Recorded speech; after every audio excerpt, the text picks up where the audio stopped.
Hello, ladies and gentlemen. Please, if you can hear me, just put a one in the comment section so that I make sure I'm not talking to myself.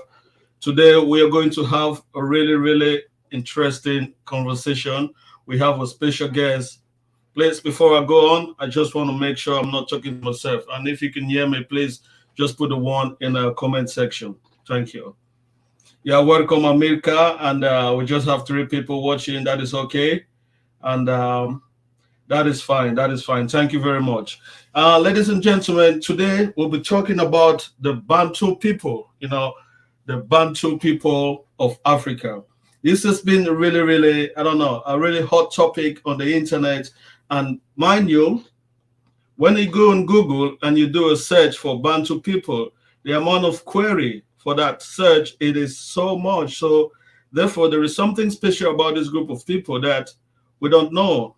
So, ladies and gentlemen, today we're going to have a really, really special guest, and it's Apostol Kefas, and he is the right person. Is the best one for that. He's going to explain to us what are the Bantu people, who are they, the Bantu people, the chosen people of God, and things like that. So, ladies and gentlemen, I'm going to introduce you to Apostol Kefas. Then we're going to listen to one Bantu music, very powerful. Then we're going to start the show. So, ladies and gentlemen,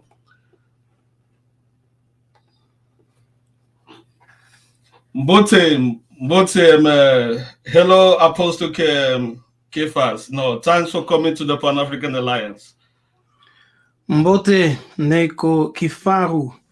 Matondo, greetings to everyone watching. And you, of course, thank you for inviting me to your platform. It's my pleasure to get someone like you on this platform. Please, Apostle, can you just introduce yourself to my audience before we start the show so they can know who you are? So, yes, definitely. Now, our ancestors said, before you speak, you must introduce yourself. Yeah, so I am Nabi Kefas.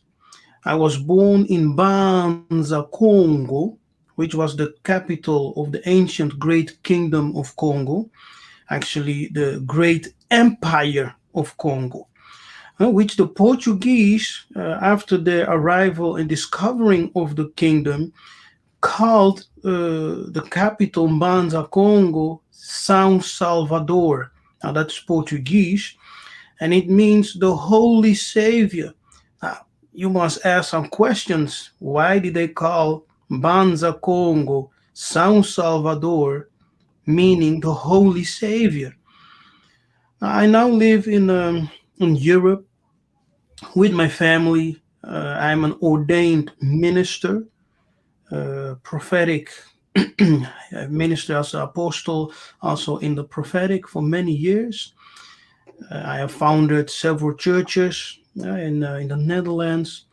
I preached the gospel back then. I don't preach the gospel in the same context like before, but I preach the gospel in Europe, in Africa, and even in India. And by the grace of Nzambi Tulendo Yaabe, I was awakened to my identity, to my true identity, being a Mwana Congo of the Bakongo, Mwana Nzambi, and we are the Bantu people. And there is something special about the Bantu people which the world tried to hide. And I hope to shine some light upon that. Well, thank you for that great conversation. Please, in the comment section, I want you to keep your comments respectful. And we have a really special guest. I would not like to block anyone, but if your comments are not respectful, I will not hesitate. So, ladies and gentlemen, before we start. I start getting with Apostle Kefas. I just want us to listen to one Bantu music, then we can start. Please, if you don't mind, Apostle, I just want this my viewers to listen to this, and let's go. Let's listen. Unatege si matege yop, unatege minga matege nyum, unatege majang matege ndom, manetambia ninyane injobiayen, ngani bana matege mot, ngani lakiri watege ndong, esakina bia dinkido, manetambia ninyane injobiayen, tamtama mote tamzabike, tam tama tonge tam zabike tam tam tama mote tam zabike mane tambia ninyane njobiayen onotege si matege yo onotege minga matege nyum onotege majang matege ndom mane tambia ninyane njobiayen ngani bana matege mot ngani lakiri watege ndong esakina bia dinkido mane tambia ninyane njobiayen tam tama mote tam zabike tam tama tonge tam zabike tam. All right, ladies and gentlemen, I don't want to take much of your time. So we're just gonna get into the show. I know you are so excited. You really want to hear what Apostle is gonna say. So Apostle, I'm gonna start asking you the question. Who are the Bantus? What makes you special? You're muted, but you're muted, Apostle. You're muted. Excuse me. Now, I am from the Bakongo, yes, and I actually wanted to build some foundation because I will speak from my own background as a Mukongo, right, as someone from the Bakongo, because the Bantu people, there exist many tribes, and many Bantu people have their old traditions, but many of our traditions are actually the same. It's only different story, different names. All Bantu people in our traditions, we all recognize a supreme being. Yes, one supreme being who is the creator of heaven and earth. Yes, and who is actually the master of heaven and earth, whom we call from the Bukongo Nzambi Mpungutulendo. Yes, are you familiar with the name Zambi? I was going to talk about your vocabulary. I like your vocabulary. I hear you talk about the Zambi, Tatanzambi. So I was going to ask you, what does that mean? I don't. Excuse me for my ignorance. So I don't really know what that means. Okay, no, that's no problem. Nzambi is actually the name, one of the names by which we call upon the Creator. Yes, the Creator of heaven and earth. And all European recognize the name Zambi, starting with the Portuguese. When the Portuguese came to Congo, they found a well established kingdom, or let me say, an empire. Yes. And when they started to observe the traditions, the custom, and the spirituality of the Congo people, they soon understood that the Congo recognized one supreme being, whom we call Nzambi Ampungu. Yes. So they recognized that the Bantu had the knowledge of God. You Okay. see? So, in fact, the Europeans who came to colonize Africa and the Bantu people never taught us the knowledge of the Most High. They did Okay. not. So this idea that the European brought Christianity up, God, and taught Africa about God, so that is just a made up history, Apostle Kefas. Yes, that's made up. What they did, when they recognized that you were a special people, yes, and that you possess the knowledge not only of a creator, a supreme creator, and the hierarchy of heaven, but you had a well-established kingdom. Yes. In Congo, let me say in Central Africa, the Yeah. Bantu all over were united. Yes, we were united. And we had 12 kingdoms. Cameroon was part of Congo. Yeah. But Okay. what they did when they came, they gave you their religion, not God, but they gave you their religion so that they could put their spirit upon you and rule you. Listen, to Okay. Okay. whomever you bow down, you will serve. Do you get Wow, it? that's powerful. So whoever you bow down, you will serve. You will serve. So they had to make sure to take away our power and our connection with our creator.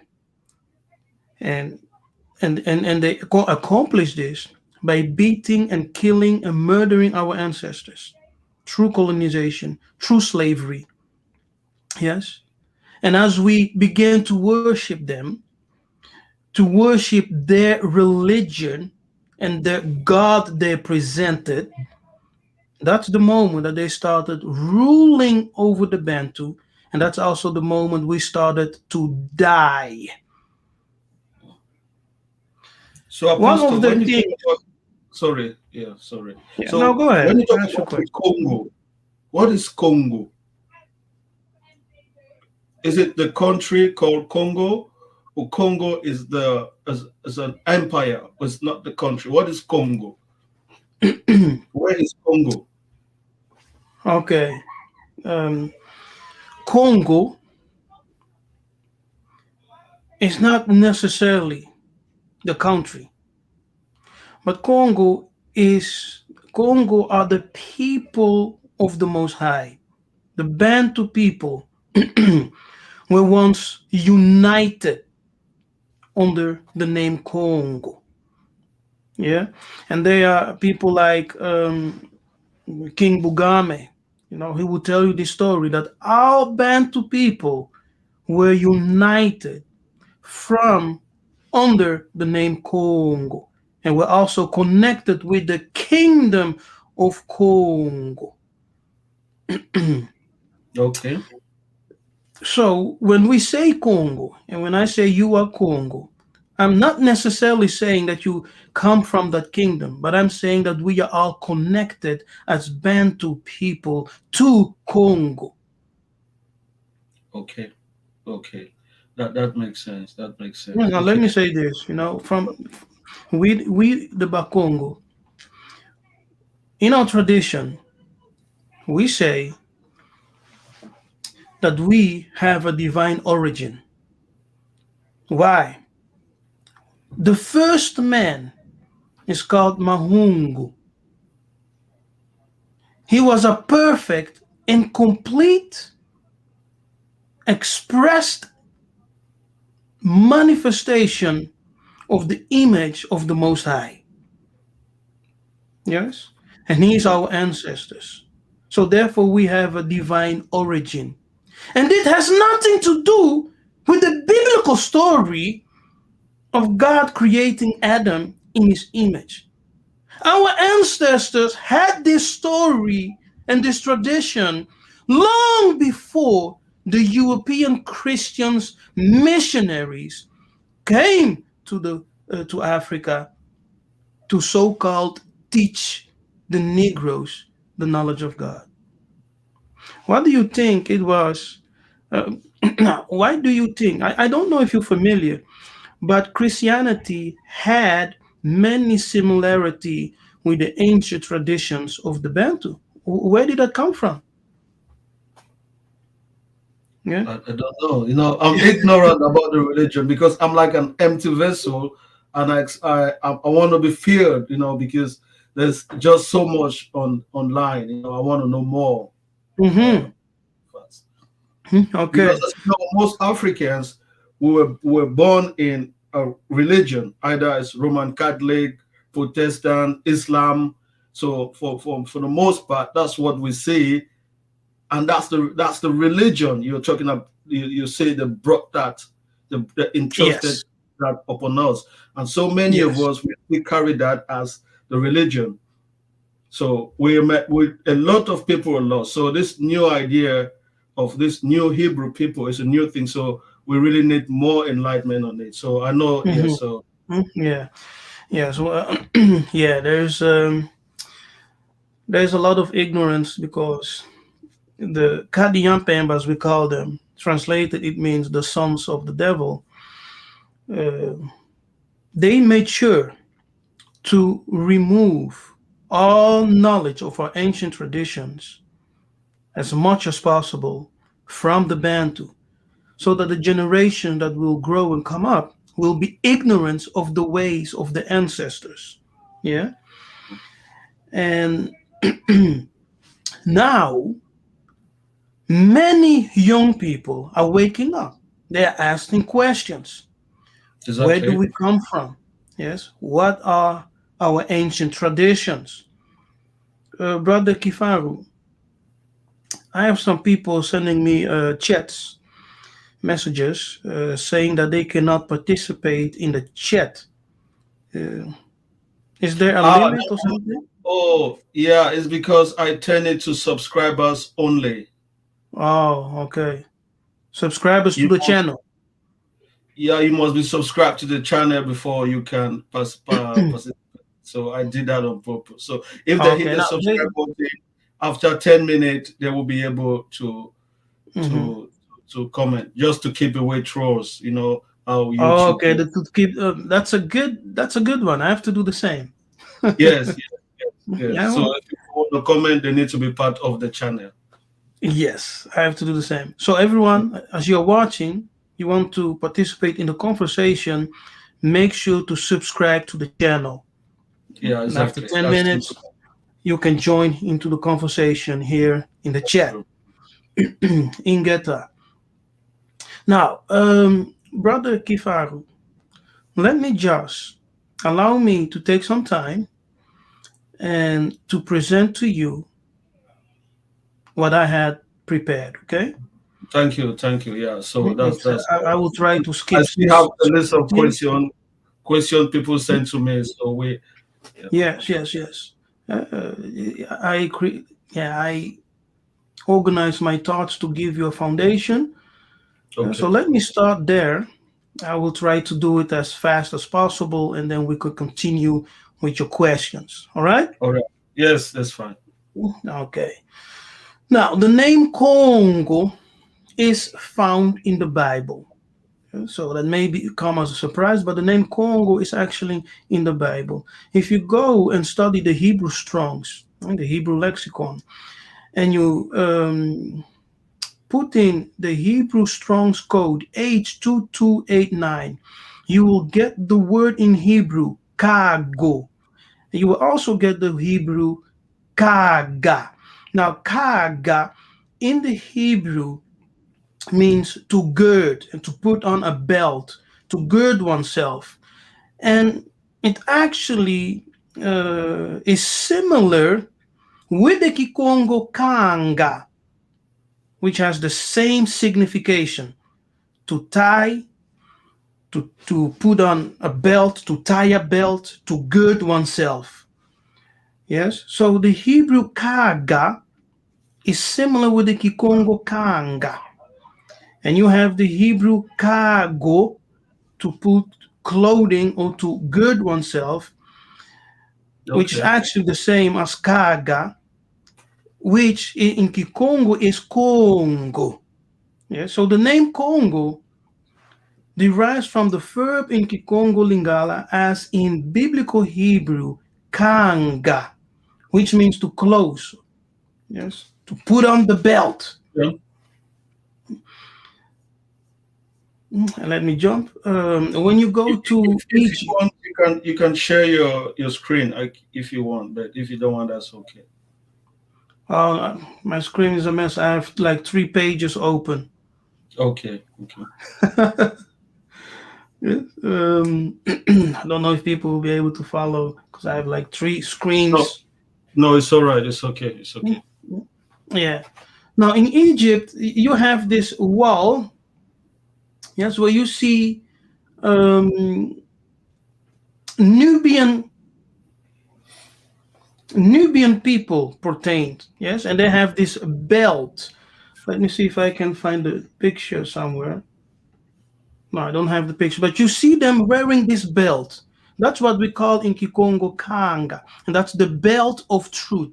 Yes, that's the belt of truth. So Congo also represents the children of truth. Yes, the sons of truth. Exactly what you read in the Bible in the book of Ephesians. I think Ephesians 6 or something, or I don't remember, yeah, where the believers are told to put on the belt of truth, to Hmm. gird themselves with the belt of truth.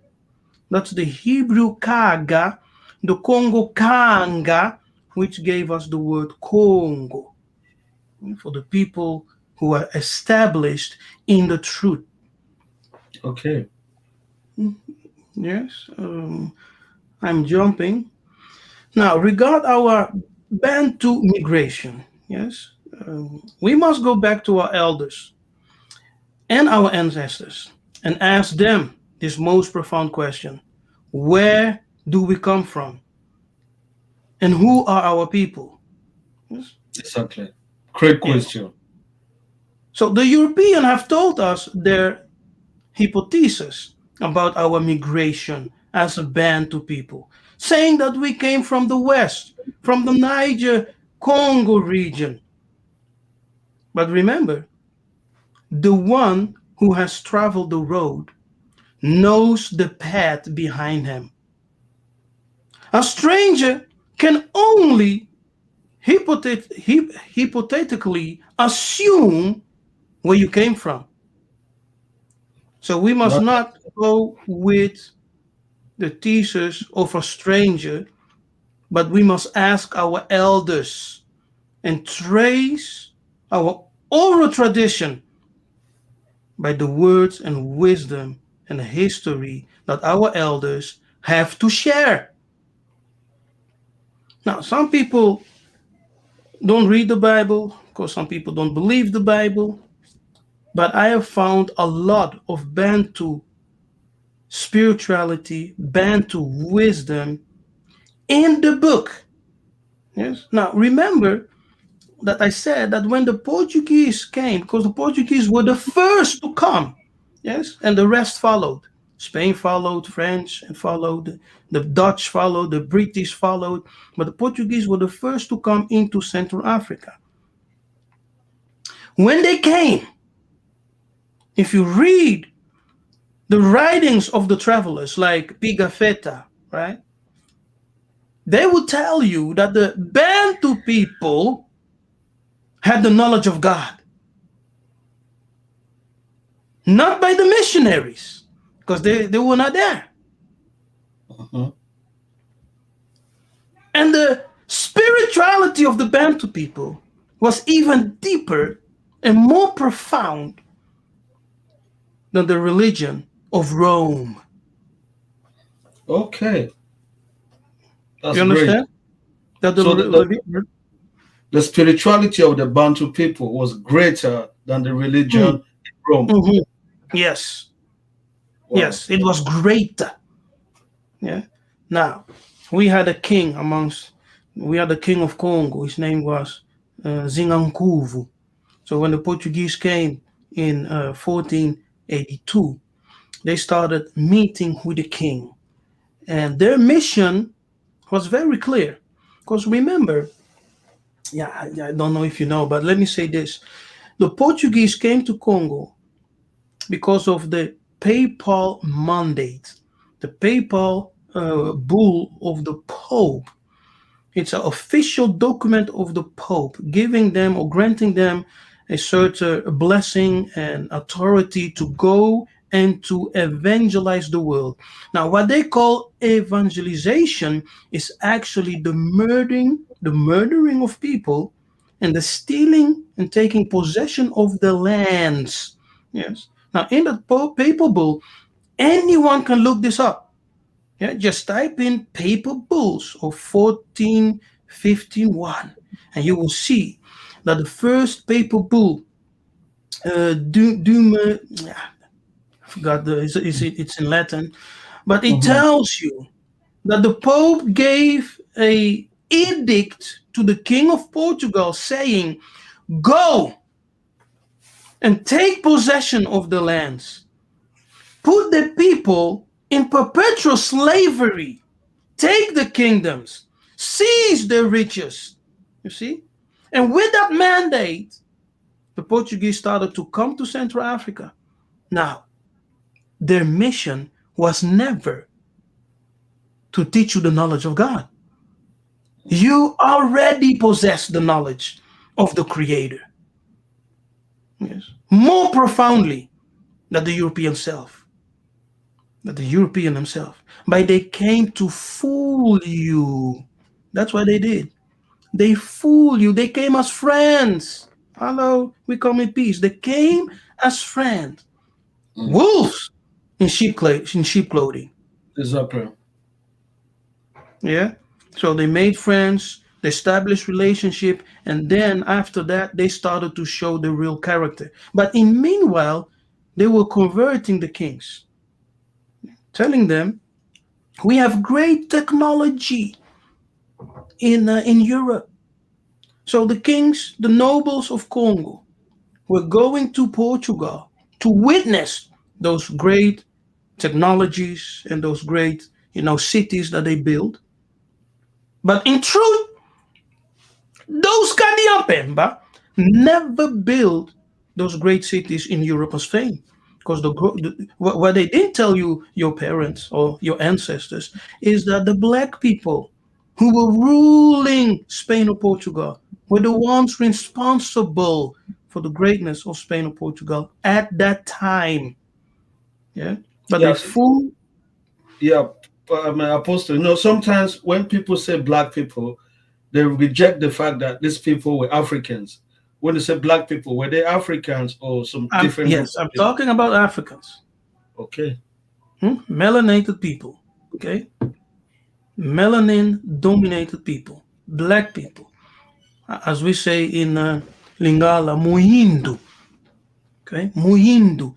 And Muindu doesn't really mean black people, but it means the people of the sun. Yes, the people of the sun. So we are children of light, we are children of the sun. Okay, let me go back not to deviate. So the nobles and the king converted to Christianity because they were impressed by the technology of the Europeans. Yes. Now, as soon as they repented or accepted the Roman faith, the kingdom of Congo entered into a decline. Yes, into a decline. And during the reign of João, King, no, Alfonso, during the reign of King Alfonso of Congo, they started to steal a lot of people, kidnapping people. Yes. You have a question? No, I'm listening. I'm listening. Okay. So, to take fully control of us, they had to remove our faith in our Creator. So they gave us their religion. You understand? Because we were already recognizing a supreme being whom we call Nzambi Ampungutulendo. And every Bantu tribe recognizes a supreme being who is the creator of heaven and earth. Not because of the teachings of the Portuguese, not because of the teachings of the Roman Church, but because of the revelation that our ancestors had of the universe, yes, and the Creator. So when we accepted their religion, we started recognizing the God that they presented to us. And we lost the memory that we ourselves are the people of God. Oh, that is a good presentation there. Apostle, this is the question. Are we Hebrews? My goodness, that's something. I would say not per se in that sense that we are Hebrews, but we are the people. Because the Bible itself is actually a plagiarized book of African history, yes, of a specific African people. And those people in the Bible are called Hebrew and Israelites. So I will not say that the Bantu are Hebrew per se, but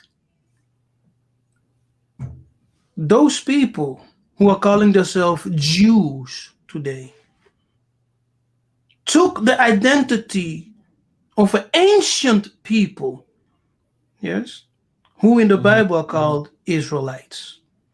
But we are Bantu. Yes, we are Bantu. We are So the people. Bantu is greater than Hebrew. Yes, Bantu is definitely greater than Hebrew. Yeah. Now you will say why? Yes. All right. You ask yourself how is that possible? Now if we break down the word Bantu, yes. Now let's start with Muntu. Muntu means one who is created in the image of God. See? That's Okay. something. And that's the definition. That's the Bantu definition from the Kikongo Lingala. And many other Bantu people will recognize this breakdown in their own Bantu dialect, their own Bantu language. And the word Muntu is even in the Bible. Yes, the word moon is found in the Bible.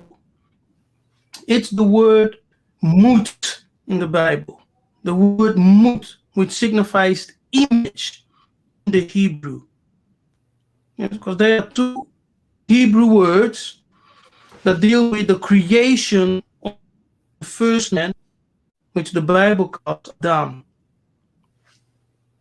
Let us create man in our image and likeness. But the word image, the word demut in Hebrew, which is muntu in Kikongo.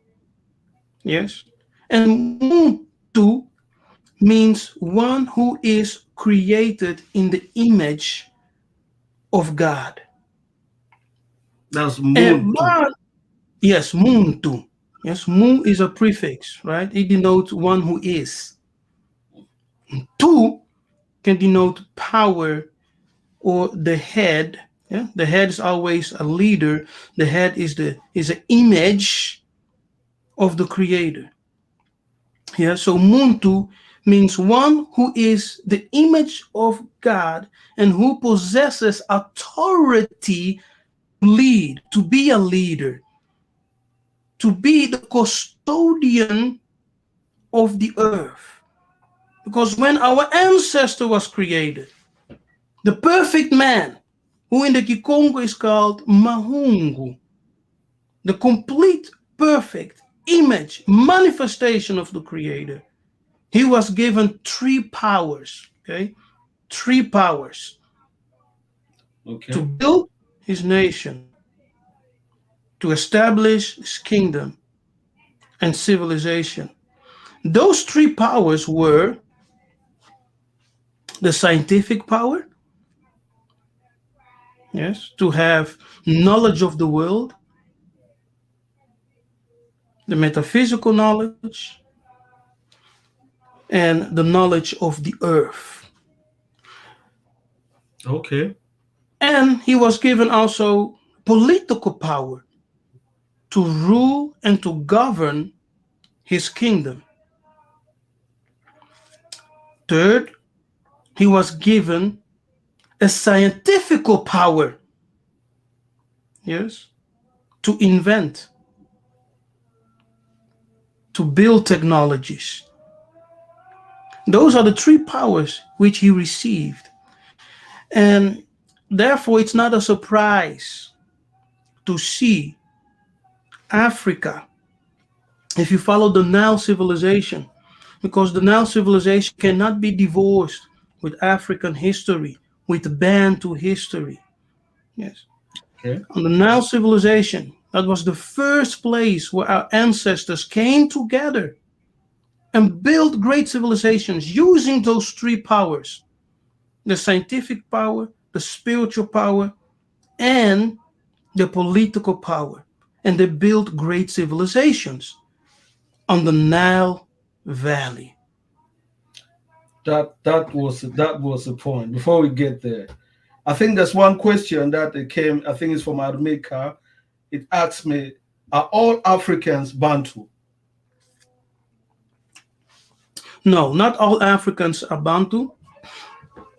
Um, most Africans will have a connection with Egypt for sure. But there are also many groups in Africa who do not consider themselves Bantu. So Bantu I think, is a I think that specific. do they not consider themselves or they are not? They do not consider themselves Bantu. They are also not Bantu. Okay. Yes, you have Bantu, and you have other groups, Nilotes groups. Yes, like the Somali, etc. But we Bantu, all Bantus have the same traditions, and we are bound together not only by DNA but also by our language, because we all have the same mother tongue. Now, the people of Congo, they believe that all Bantu dialects actually came from the Kikongo language, which the ancient elders called Kikongololo, which is the mother of all Bantu dialects. Now, that's what I that's what I was told and taught by my elders. Of course, there are some people who will disagree. I'm not here to convince anyone. I'm just here to share with your Okay. audience. Okay. There's this thing on the origin of the Bantu. So he said the Bantu did not originate from Cameroon, as it is written all over the place. So where did they came from? Were they already in Africa or they migrated somewhere? Because on your when I saw your presentation, you said the Bantu came from Northeast Africa. I think that was the first time I heard that kind of a narrative that the Bantu came from Northeast Africa, because I was told that the Bantu originated somewhere around Cameroon and they spread throughout Africa. But you said no, that is not true. That they came from Egypt, and people always reject the idea that the Bantus were in Egypt. Can you clarify that, Apostle? Yeah, that's the Niger Congo. Uh, it's a thesis of the Europeans. Okay, Okay. it's a German European invention. You just have to do this homework. Go around your town in Cameroon, ask all the knowledgeable elders about the Bantu migration. Yes, and they will all tell you the same thing, that that our ancestors came from Northeast Africa. And from that Northeast Africa region, which is Egypt, right? Nubia, Kush, it's all the same region. We dispersed to the west and to the south. Those who went to the south also crossed over the Nile River and inhabited Central Africa. Yes, so we went all over North, West Africa, South Africa, East and West and Central Africa. But the story is the same. Our ancestors all came from Northeast Africa. So who will you believe? Would you believe the Europeans who have lied to you, killed and enslaved your ancestors, told you about a journey they never took with you? Remember that I said, the one who has traveled the road, he is the one who knows the path behind them. A stranger can only hypothetically assume where you came from, where your ancestors came from. So we need to ask our elders and ask them, hey, where do we come from? Where do our people come from? And listen to them. Yes. But the mistake that we make till today, we love to go with the narrative of the Kadian Pemba Mundele. Yes, Muzungu. We'll have to go with their narrative and say, the Mundele knows best. Let's listen to this Mundele, and you reject the history and the oral tradition of your own ancestors. And that's the problem. That is interesting. I think that is clear. And again, on your video, you said the Bantu people and the Ashanti people are the same. And there are a lot of people that know that the Bantu and Ashanti people don't have anything in common. Yeah. Now we are not per se the same in the sense of like we share one same ancestry. But if you study the Ashanti people and you study the Bantu people, you will see a lot of similarities. Yes, a lot of similarities are there. That's what I meant to say in that video. And almost all African, also the Ashanti, yeah, like almost all African. Because remember, Egypt was a melting pot of many cultures and different African tribes. Okay? And in Egypt, you had the belief of the hidden one who was hidden, one who was the supreme Lord, yes, one who was above any power and any authority. He's called the hidden one, the soul Lord. We know him as Nzambi Mpungutulendo, who is the all-powerful one, who is above every creation and every creature, who is the source and the cause of the complete universe. Okay? Now, everyone who lived in Egypt, Bantus and non-Bantus, different African tribe,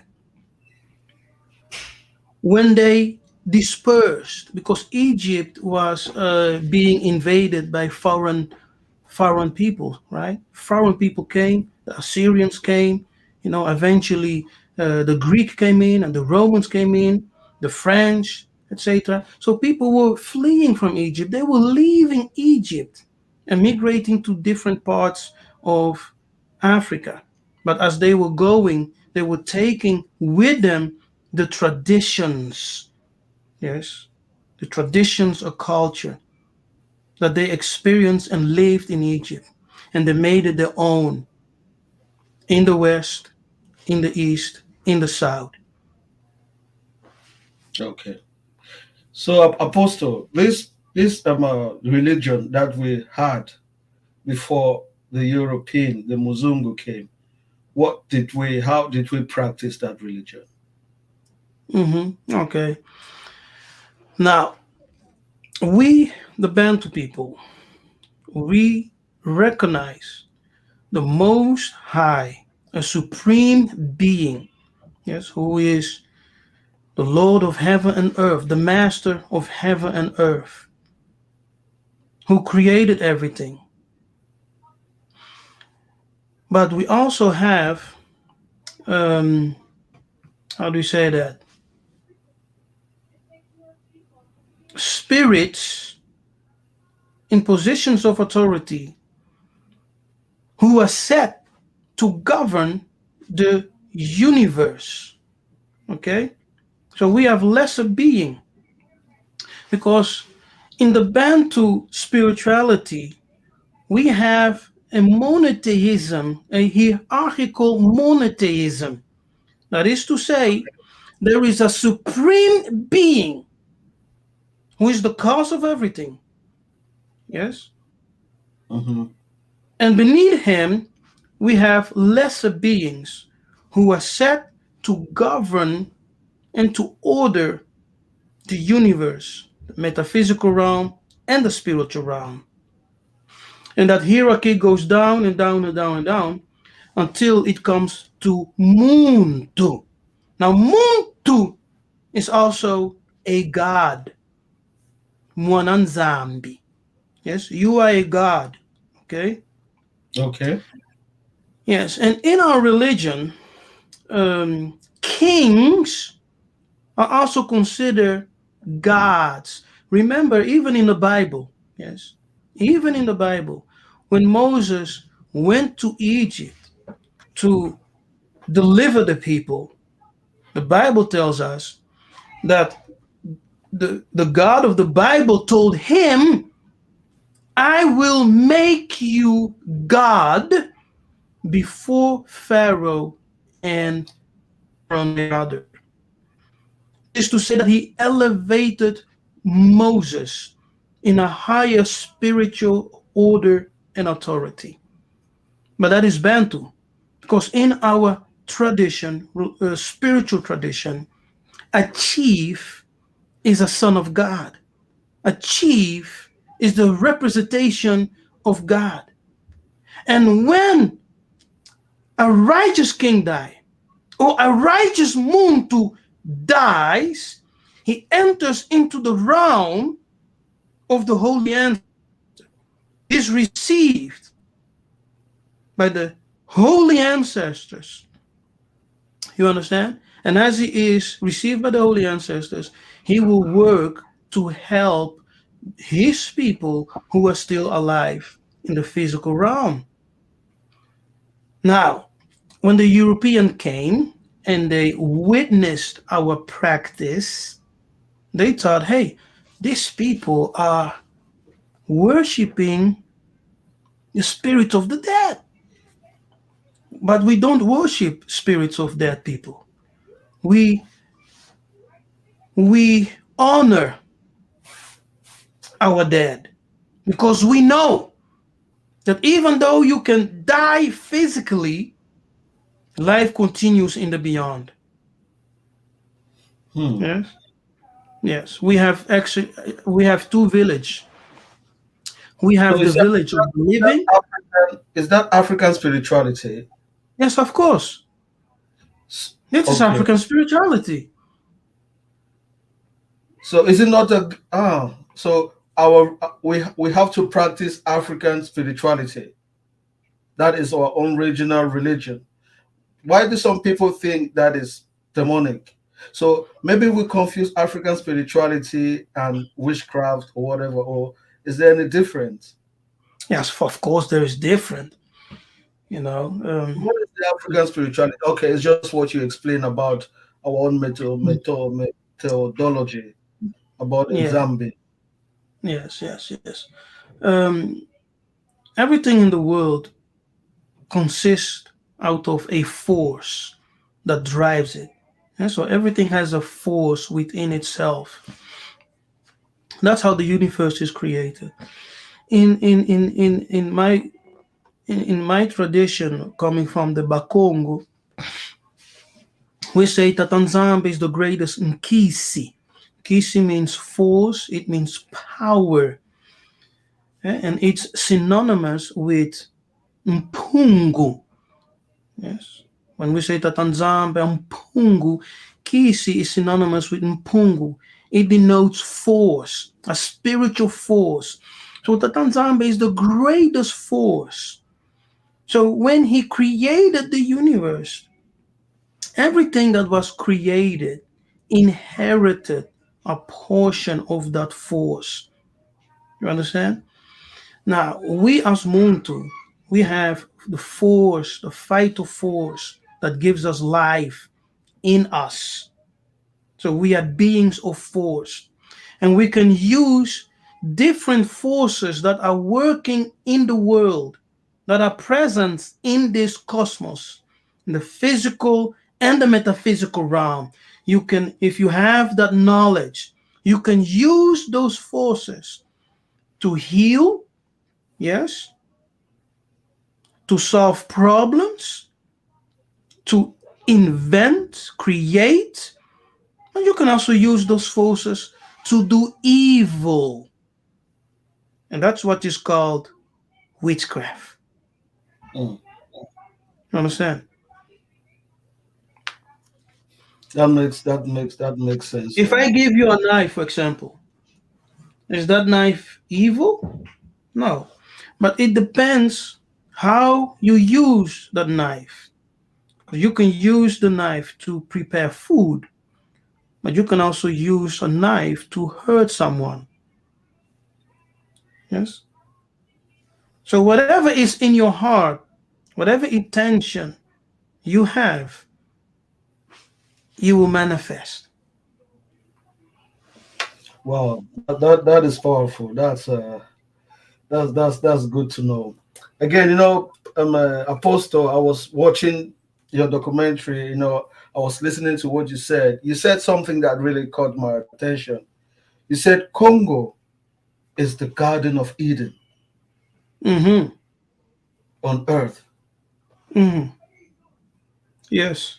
Can you elaborate?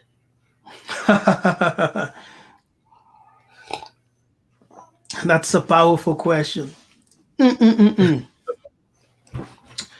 Now, we lost a great deal of knowledge and information that wasn't transmitted to us by our sages and our priests, our kings, because they were murdered by the Europeans. When I say Europeans, I mean Europeans, you know, Christians, Christians. So when you hear European, think Christian, because the European came as Christians. And when you are calling yourself Christian, you have the spirit of Europeans.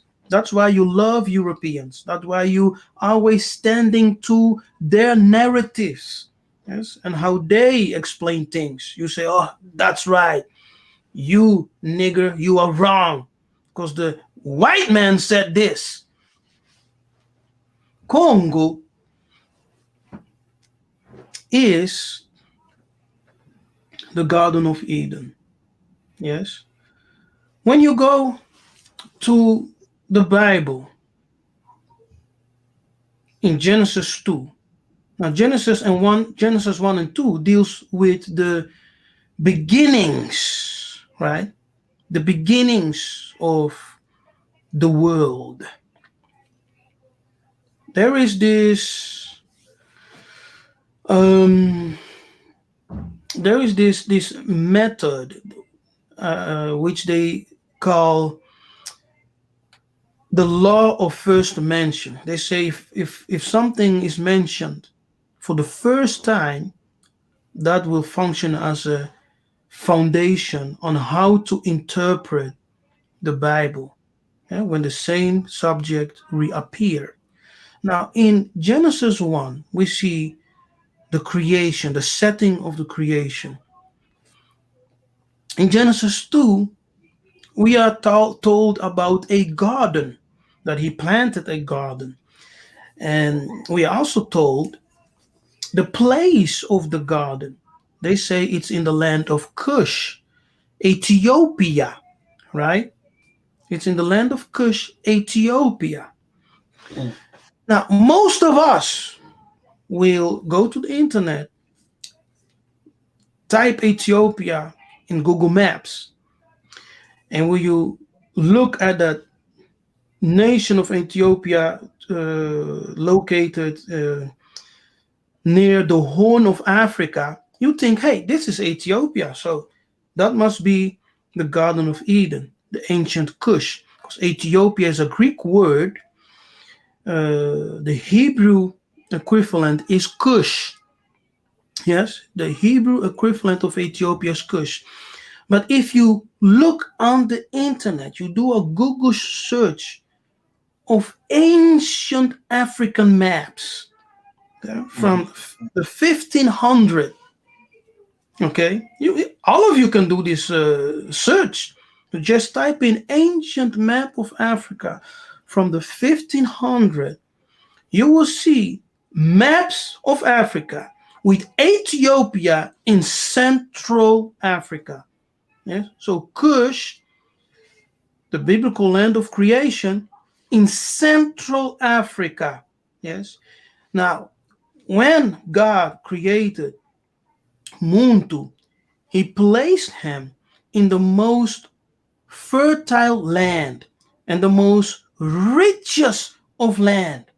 Now, Central Africa also is the most fertile and the most richful land.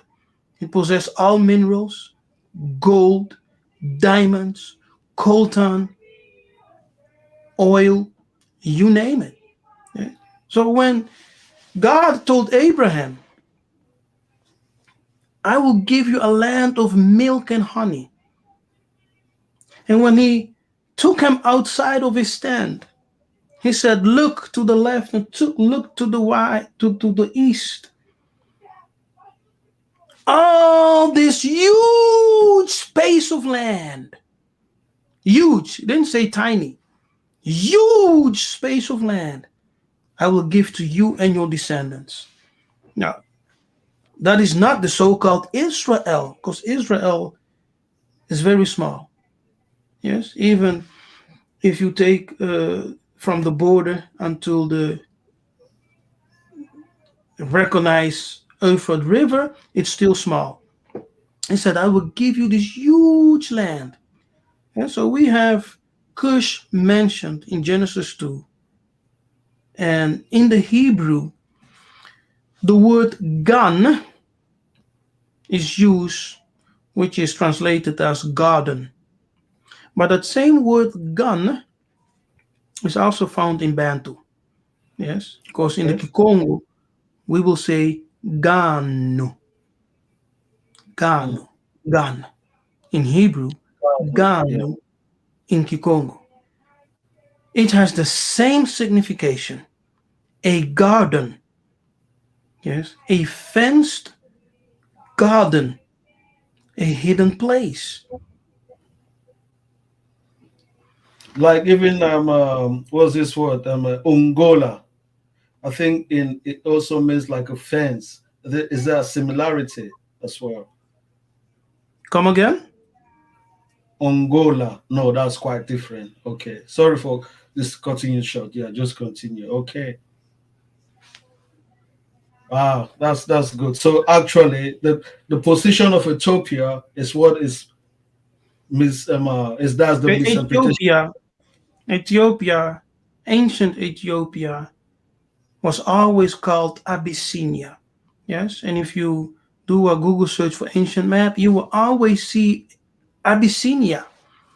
Yes, Abyssinia changed its name to Ethiopia in the 19th century. Right? So the name Ethiopia for ancient Abyssinia is recent. Abyssinia adopted the name Ethiopia in the 19th century. Okay. That's good. So I'm just gonna look. I think you went so fast and answer all my questions, and so I'm just gonna ask you some like personal questions now. Why is it so much propaganda against the Bantu people?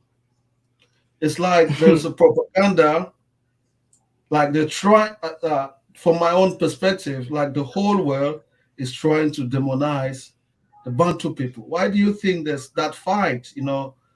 Every other people they're trying to fight. That's how I think like there's a constant fight to demonize and put down the Bantu people. I don't know if you Mhm. believe, if you see it. So why do you think there is that narrative Yes, out there? that's a good question. Yes, the world has always been against the Bantu people.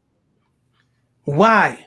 Now, according to our elders, yeah, because I have made my habit to listen to my elders and not to go to the Europeans to tell me about our history.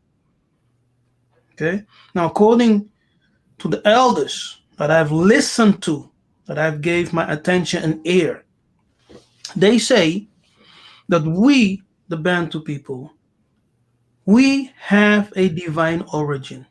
Yes. And unto us was given three powers. I told you those powers.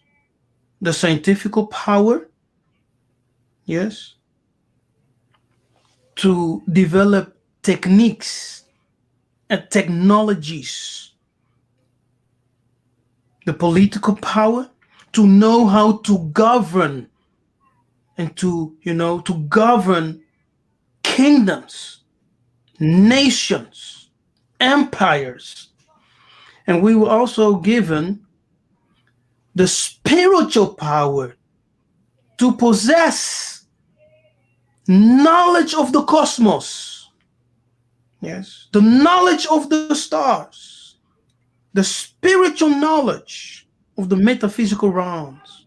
And when you combine those three powers together, you have the force that our tata, batata, bakoko, and the ancestors Mhm. used to build great civilizations. Yes. And the kingdom of Meru, Nubia, the kingdom of Kemet were all built through those three powers of the Bantu people. Wow. Yes. Now, some people will say, bull shit. But, I don't care. We have lost the knowledge of who we are. And when we are disagreeing, most of the time, the disagreement is based on the fact that people listen to the Europeans too much. You must start going to your own ancestors, to your elders, and ask them, where do we come from? Who are our people? And listen to them. They will tell you exactly who you are and where you came from. Yes. Don't allow too much on those who colonized you, murdered your people, yes, enslaved you until today. They don't want you to develop, to grow, to rise above them. There is an agenda against you.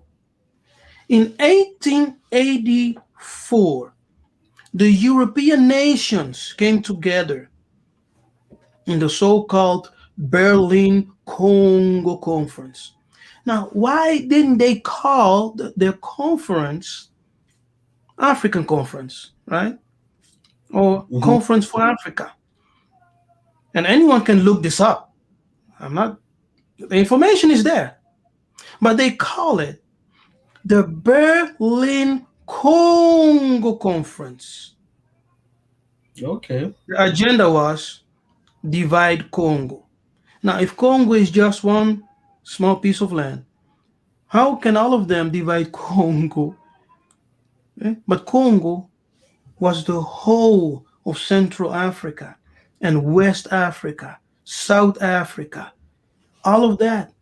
Yeah, most of that was part of the Kingdom of Congo. That's why people like King Bugane from the Embo Kingdom in South Africa He says the same thing. Yes, he says the same thing. And many elders who are knowledgeable in whatever Bantu country you are, if you ask them, they will say, yes, we came from Congo. Yes. Now, Okay. you know that Zimbabwe was also one of the great kingdoms that Europeans respected, right? The Zimbabwe Wall. The European was so um flabbergasted and intrigued when they observed the Zimbabwean wall. They were amazed. They were like, did African build this? It's the same thing that when they came into Egypt, they said, did Africans build this? Mm-hmm. Because they were ignorant of the establishment, yes, of Africans in the African continent.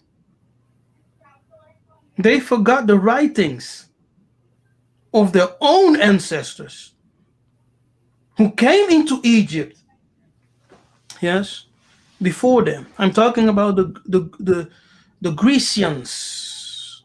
The Grecians. People like Herodotus, Plato, Pythagoras, they all tell you that they had the education from the Egyptians, whom they called the Ethiopians, the Cushites. Yes, that they had their education from black people who they call Ethiop. Yeah? But when the modern European were coming to Africa, they didn't remember. It's suddenly that they had this amnesia, right? And they couldn't figure out how these African people built such a civilizations and such structures. The technology of Egypt was very advanced. Yes? Mm-hmm. And pyramid did not start in Egypt. Pyramid actually started in Congo. From Congo, it went Wow. to Nubia. From Nubia to Kemet. Because our ancestors, they used to migrate to the Nile Valley regions for trade. Yes. So they were going up and down. They were moving in circle, up and down. Eventually, they decided to settle in those Nile Valley regions. And that's how they began to build those kingdoms there, right, in Nubia, and went up and laid the foundation for the great civilization of Egypt. Now, eventually, as foreign powers were coming in, like I said, right, all people who were living there, Bantus and not Bantus, started to migrate to different parts of Africa.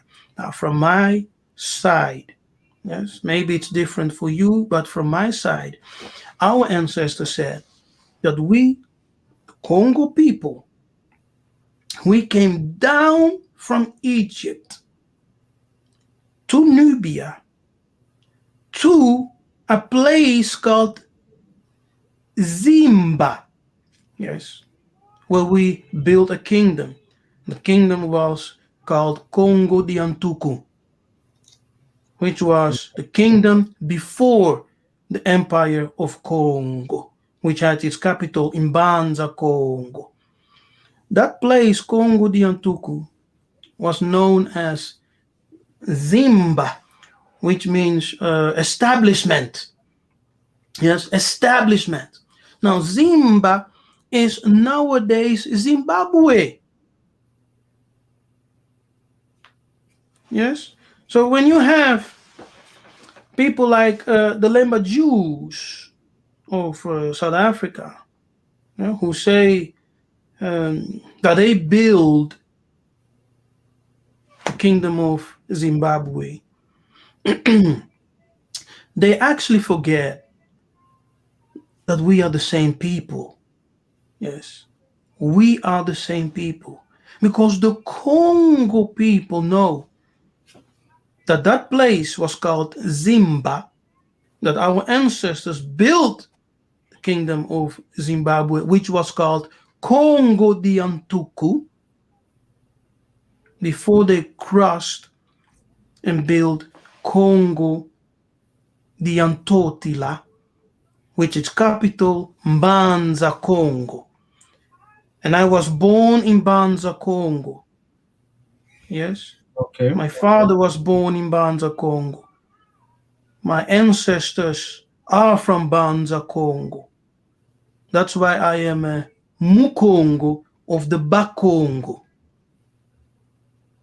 And so people say, are you Bantu? Are you sure? Are you? Of course I am Bantu. I know my lineage. I know where I come from. But people Yeah, ask that question because of the things I say.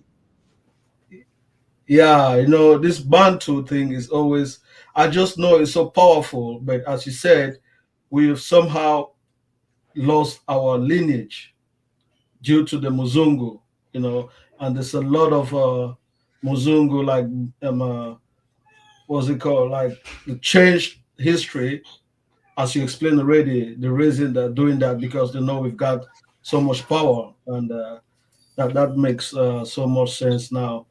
And Apostol, like, so what do you wish for Bantu people in Africa? Now, listen, the word Congo also alludes to the commandments of God. See, we had commandments, we had laws, and those laws were laws that we received from heaven, from Zulu. And the word Congo also alludes to the commandments of God. And Congo, the divine purpose of Congo is to unite all the Bantu people. Yes, and by the unification of all the Bantu people, Tatanzambe would once again manifest himself amongst us. Yes, because remember, when the Europeans started to come, their most powerful mission, which they said, was to divide the Bantu people. Okay? And that's what they did. They had to convert you to their religion. And as you was baptized, they took your name and gave you a Portuguese name, right? A European name. So they put not only the spirituality, the spirit upon you, but also the name upon you. And they disconnected you with the connection of your ancestors. Because if you're calling yourself João, Miguel, Jean-Pierre, who will recognize you amongst your people in the spiritual realm? Because your name is spiritual. Yes. Your name is spiritual, and it connects you with your fathers. So they baptized you, they put their religion upon you, gave you a new name, and said, worship Jesus only. And you lost everything. Everything. Now, Wow. in the prophecy of one of our great prophets in Congo, Simon Kimbangu, he said that there will come a day that the Bantu people will wake up wherever they are to their identity. And when that starts happen, all Bantu people who are living outside of Africa must return, because the restoration of the kingdom will start. And if you find yourself outside of Africa, you will have problems, because great judgments will come upon the foreign nations who enslaved the Bantu people. You hear the prophecy? Who enslaved the Bantu people. Now, these prophecies are also found in the Bible. The exact same thing. That said, those who took the Israelite into slavery, yes, they themselves will also go into slavery. You understand? Yes. That they will reap the harvest of their labors. What you have done to others shall be done unto you. So the biblical prophecies which deals with the nation of Israel is actually in reality prophecies that they took from the black people. Yes. That's why the Bible is a plagiarized book. It's a plagiarized African story about you, about me. Even the slavery of the Bantu is in the Bible that says that you will be put into slavery, taken into foreign country, that you will speak foreign languages, that you will be continuously robbed, spoiled, oppressed, murdered, that they will take all your riches and leave you with nothing, that you will be below every nation. Now, who is the lowest in the world? Wherever you go, the Negroes out always down, below. Exactly. Yeah. Yeah. There's a lot that we can say, brother Yeah, Kefas. Apostle, No. this, I think I need my own one-on-one special encounter with you, because there's a lot of questions. People in the chat, there's Yeah, I so know. many things they want to ask. It's just going. I don't know if you want. I may get some few callers, but if you don't, that's okay. If you want to get some few callers, I know some few people that may want to ask you some questions, and if you don't mind, I may bring them. But if you don't, there's Well, okay. so Let's have one or two. Yes. Let's have one or two. yeah, one or Because two. It's my well, time's actually yeah, running out. exactly. Jai is asking, can you break down? I don't know what's that. Was that Zephaniah 3 point? Zephaniah 3:10. Yeah. Beyond the rivers of Cush, the daughter of my dispersed shall bring me mine offering. Yes, that's Zephaniah 3, verse 10. Now, when you read Zephaniah 1, yes, it tells you that Zephaniah is the son of Cush. Now, why is that? Why is Zephaniah, the biblical prophet, in your Bible, he's called the son of Cush? But many people, I don't understand Africans being hating on each other. All because of the European influence. Yes. Because when you stick to European theology and epistemology, you will, of course, hate your own black brother and sister. Cush, the son of Ham, is not cursed. He has never been cursed. That's a European fable, okay? Because the Israelites themselves, the true Israelites in the Bible, are called my sons, the Cushis. The Cush is called my son. God calls Cush my son in the Bible.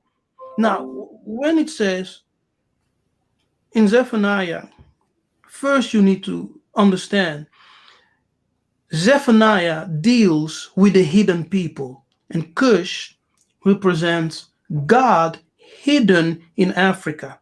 Yes, that's what Cush represents. Cush represents God hidden in Africa. When you break down the name Zephaniah, the name Zephaniah means God hidden. Do you understand?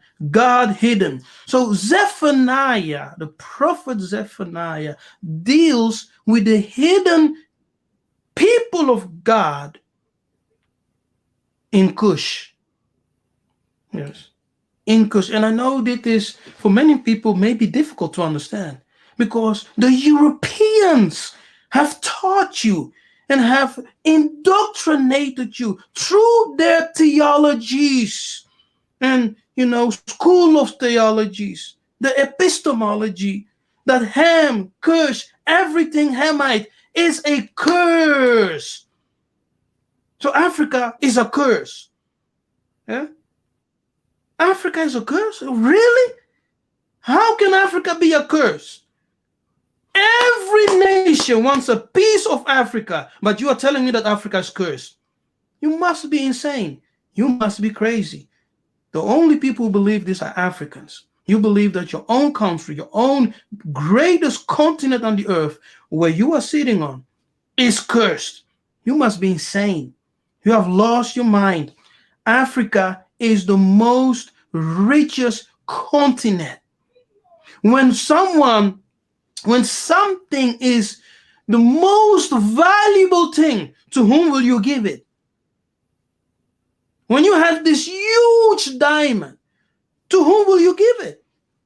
You will give it to one you love the most, right? Exactly. You will not give it to one who hates you, one who has nothing to do, but you will give it to one you love the most. Now, how are cursed people in possession of the most blessed continent? Think on it. Think about it. Think about it. Think. How is that? This is If Africa is so cursed. This is an eye opener. I think people are getting confused because people were thinking you are a Hebrew Israelite. This Hebrew Israelite group, and I think people were actually thinking you're Hebrew Israelite. So from the comments, they don't actually know. But I think now, after your explanation, they really know what you really represent, because there's some Hebrew Israelites who think Africa is cursed. They are not Africans. Africans sold them and things like that. Exactly. But if you listen to my teachings, right? Go to my YouTube page, Kefas, Yisekayah. If you listen to my teachings, it's impossible to come to that conclusion that I am a Hebrew Israelite. Yes. It's impossible. I am not a Hebrew Israelite. I am just Bantu. Mwana Nzambi, Mwana Congo. Yes. And consequently, the people who are called Israelites in the book are actually the Bantu. And that's the confusion. See? That's the confusion, because they took our identity and called it Hebrew, called it Israel. But we Africans, we are. Yeah, go ahead. No, that's powerful. I think you made it actually clear, and I think the way you explain, the questions they've gone down a little bit, because maybe during your explanation you kind of made it clear exactly what. We are the most powerful people. Okay, we are the most powerful people on the planet, and that is one of the reasons other nations, especially the Europeans and the Arabic people, they had a special hate towards the Bantu. Okay, especially them. But we are a special people. If you are Bantu, you may or may not agree with me, but we are one people. Yes, we are the children of Zulu. We are the children of heaven. And the keys, the powers to build great civilization was given to us. But our ancestors messed up. We messed up starting in Egypt. Yes, when foreign powers were coming in, we were teaching them secrets that they were not allowed to know. We were educating them. And as we were educating them in spiritual powers, yeah, which the Greek called the Egyptian philosophy, which they later made Greek philosophy. Greek philosophy is just stolen African Bantu philosophy. Okay, that's what it is. We taught them political power, how to set up governments and how to rule kingdoms. We taught them scientific power, yes, how to use the materials in the world and create technology. And they took that. And they loved the scientific power. They took everything. And as they absorbed all the knowledge which our ancestors taught them, they started to use it in a wicked way. That's why when they started to invent things, everything they invented was what? For destructive purposes. Why are the European the only people who were so invested in creating weapons of destruction? Mm-hmm. Yes. And the only reason they were powerful enough to conquer our ancestors, it was because they had the destructive technology of the gunpowder. Yes. Because without those gunpowder, we would have beaten their ass, 10 times over. Hey, brother, but that's the truth. Yes, that's the I truth. believe it. I believe it. I believe it. We lost our ways. And from that time on, we were just declining, declining, declining. But what was shall be again. We are returning to our power because the time of Esau's reign has come to an end. The time of the European rule has come to an end. And that's why at this very moment, the holy ancestors are waking up the children, yes, bringing them into that knowledge of self. That's why many of us, many young people, are in search for the true identity, in search for who they are, to know the ancestry, to know their traditions of the fathers. It's because our holy ancestors woke up, and they're coming after us. It may sound crazy, but it's a fact. And it's also written in the Bible. You see, Christians don't know the Bible. Your pastor doesn't know the Bible. He just know what he was told in the school, Christian school of theology. Preach this, interpret the Bible like this. That's it. But they don't know the secrets hidden in the Bible. How come that I read the Bible, I will take a verse from the Bible and I will break it down, but if you go to church, no pastor talks about it because they don't know. And those who do know hide it for money. Wow. So this is so powerful, Apostle Kefas. So there's one guy in Holland. He said he's actually going to meet you. I think what your presentation has rang a bell in his head, and it's America is one of my. It's always a faithful viewer. It's from Boki, Guinea-Bissau, and he says he's definitely gonna meet you in Holland. And because like listening to you, I think just you coming online and explaining these things to us is not enough. Yeah. It's And so let me much. let me close. Okay, let me close by saying this. I am Nabi Kefas. I was born in Banza, Congo, which is the capital of the ancient great empire of the Congo kingdom. And if you are Bantu, your ancestors were part of that kingdom. Yes. And therefore you are Congo. Yes. You are Mona Congo. We are all connected. All Bantu people are connected. I was a pastor, an apostle for many years. Okay, I look very young, but I am. I'm not that old, but I started ministry when I was very young. Yes, I am. I'm 41 years right now, and I Okay. started ministering when I was 17. Yes, when I was 17, I started the ministry. I'm an ordained apostle. I established churches, several churches in Europe. I preached and ministered in Africa, in India, and all around Europe. Yeah. Now, 3 years ago, something started happening to me. As I was praying, I felt this urge that came upon me so tremendously. I couldn't shake it off.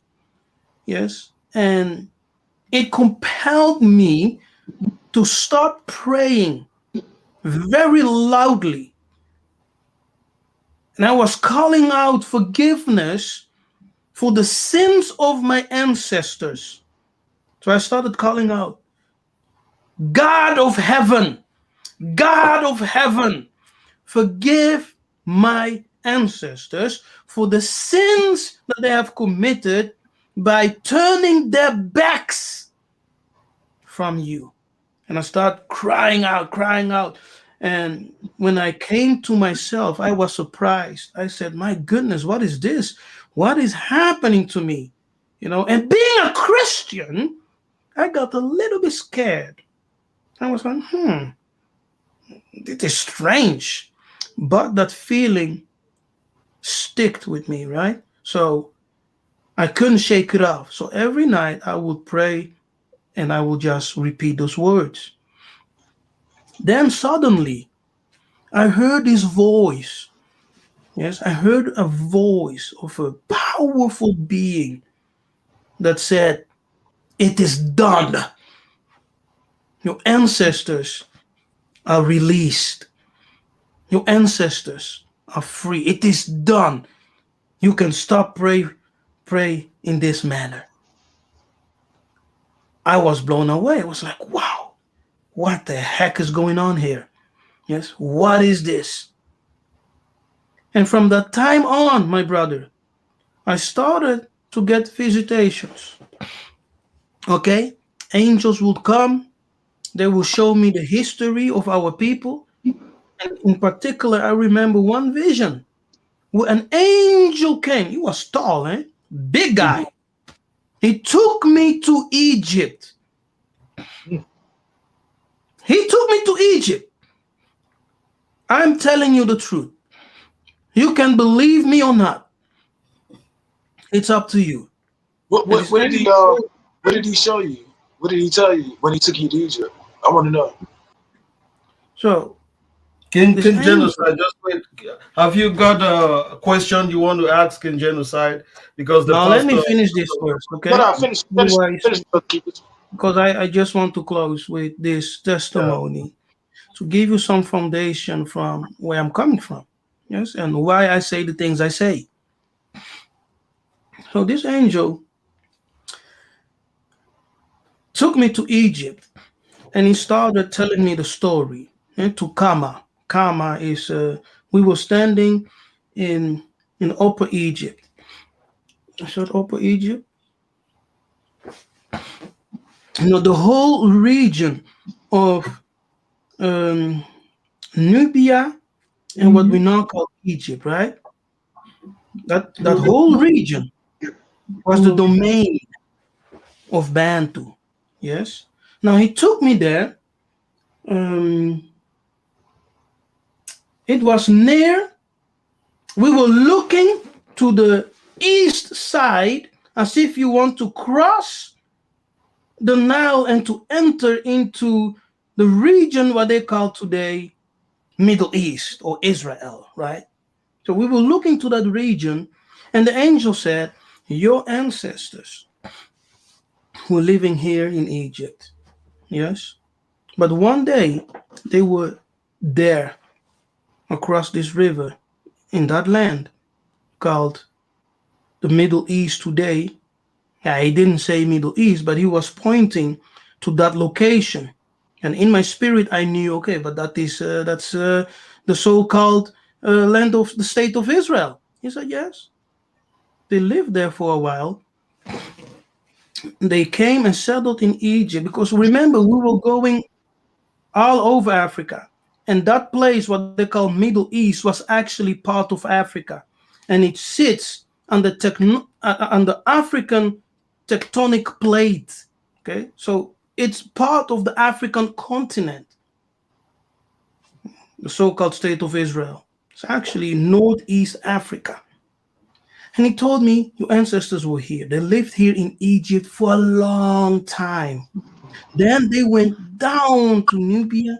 From Nubia, they crossed the river Nile eventually, and they entered into Central Africa. You see, and that is how I started to be awakened to my identity. It started 3 years ago. I started being awakened, and more visions started happening. Yes. And first, I couldn't believe what the angel was telling me and what they were showing me. Yes, I couldn't believe it. I was, no. This is not true. It can't be. Because do you want to tell me that all my time in church, praying, yes, ministering, was all for nothing? Oh, you can just no. I don't know if you can imagine, yes, the confusion on my face. I said, no, it can't be. But they said, yeah, it is like what it is. And they called me their son. They said, you are our son. And that's why we have come to reveal ourselves to you. And now the path that you are on right now, continue it. You see? So those revelations and visitations,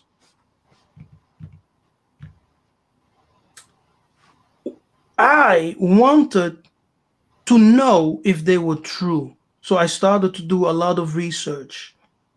Yes. Reading books, talking with my elders. Like I said, that's the first thing we need to do. Talk with your elders, those who have knowledge of our history, and they will tell you. So as I started doing research, I bought Congo dictionary, and etc. Things like that. I started to talk with people on the continent of Africa, ask them questions, and then I started to notice that the ancient biblical Hebrew, not the Yiddish, which is an invention, but the biblical Hebrew is actually Bantu language, Kikongo, Kiswahili. Yes, and we can talk about that maybe in a different show. Yes, and I will show you that the biblical Hebrew is actually Bantu language, which they manipulated, transformed, yes, and eventually created or invented the Yiddish, which they are speaking today in Israel.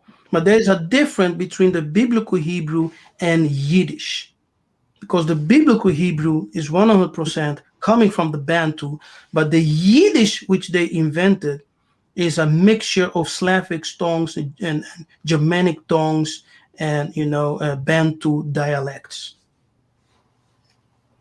Yeah. So Wow. thank That you, that is everyone, and let's take a question from King Genocide, and then I okay. take. Genocide. Yeah. What is the question? What's the question? Thank you for having me, Kefas. I didn't even know that you had a channel until I seen it on Kazo's channel, and he was whatever. Look, so I'm glad that I got your channel. I'm subscribed. So like the one question I had for Brother Kefas, and I've been watching for a long time. Congratulations, Brother Kefas. I appreciate you. Get very good teachings, and I listen to every time that I'm available. Listen, if I can't even see the live, I watch the replay. You know what I'm saying? Very, very good teacher. I appreciate you, brother. I already know that, I always wanted another seven spirit the seven spirit teaching, but I know you already did that one. But one thing I wanted to know is when can you get Dr. Luya Luca? Am I saying his name right? Yes, Dr. Luya Luca. Dr. Luya Luca. I want you to bring him back whenever you can, because I like, Yes, yes, yes. and basically I don't have no questions. That's about the only thing I want to say. I just want to be a Yes. part of, just be an extra person. So I'm just kind of like in the background, but very Mhm. powerful teacher. Y'all go to your boy, Nabi Kefas channel. That's it's Kefas Yisekayah, right? That's right. Drop the link in I somebody. will bring him back. Dr. Luya Yes. Dr. Luya Luca is coming again, and I will have a meeting with him this Monday. Yes, and I will post the video somewhere. I think Thursday or Wednesday, and we will be discussing the topic how to fight witchcraft. Yes, and we will also Nice. organize a seminar on how to fight witchcraft in February, the end of February. Exact date I will share on my page. So I'm inviting all of you to come and join and to learn something, right? The European always convinced you that the traditions, everything concerning your ancestors is witchcraft. But let me tell you this.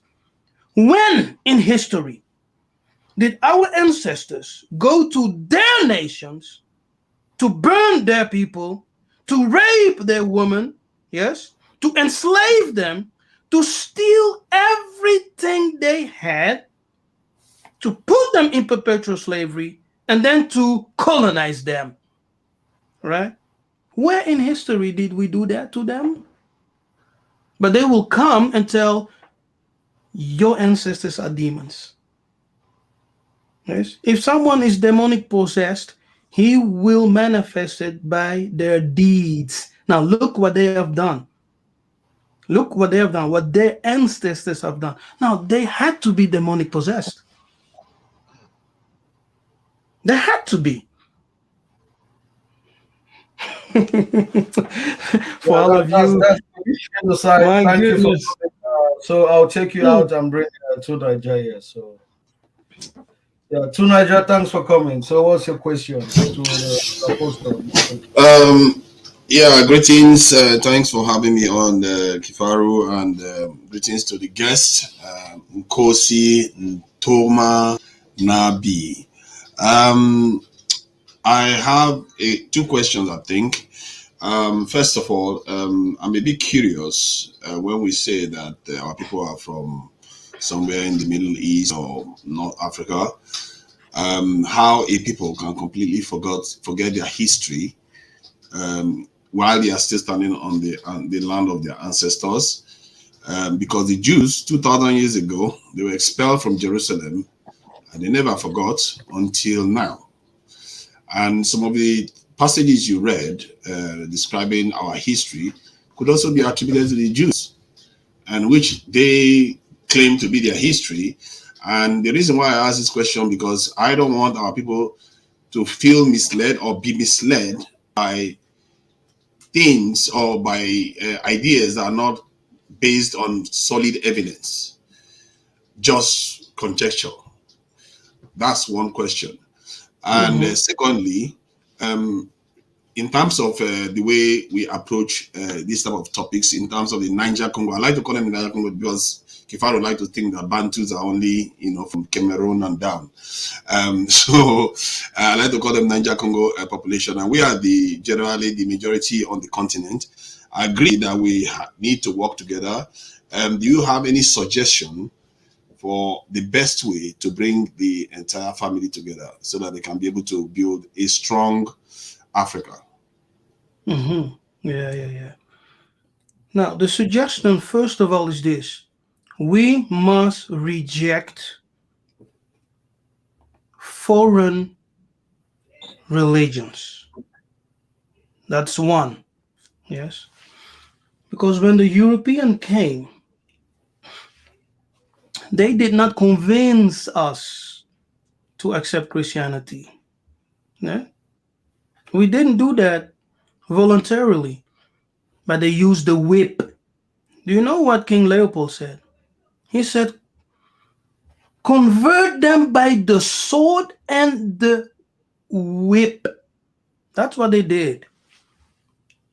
They used force. It's the same thing with the Arabic slave trade. They used force. You had to convert or die by the sword, decapitation.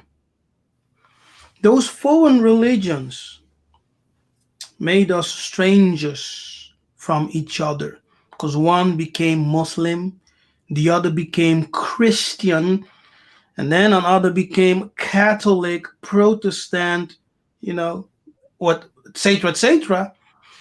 We are divided by foreign religions. So we have to do away with all that nonsense and return to the ways of our ancestors. Now, before you say, oh, but the ways of our ancestors are demonic. Okay, question. Who told you that? It's the same guy who colonized you, the same guy who enslaved you, are the same people who came, who, when they came to Congo, the Portuguese were the first. They said, no, no, no, no. These people are the holy people. That's what they said. But we don't know, right? Because many of us are ignorant of the history. We don't know. So we just go with the narrative that everything African is demonic and everything from the West is good. So, in that sense, they even colonized heaven.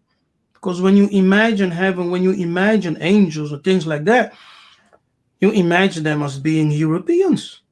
Yeah? So, even heaven is colonized. That's one. Second, we were told to live by the code of Ubuntu. We must return to that code. Yes, we must return to that code. Love your brother as you love yourself. Who is my brother? Every Muntu is my brother and sister.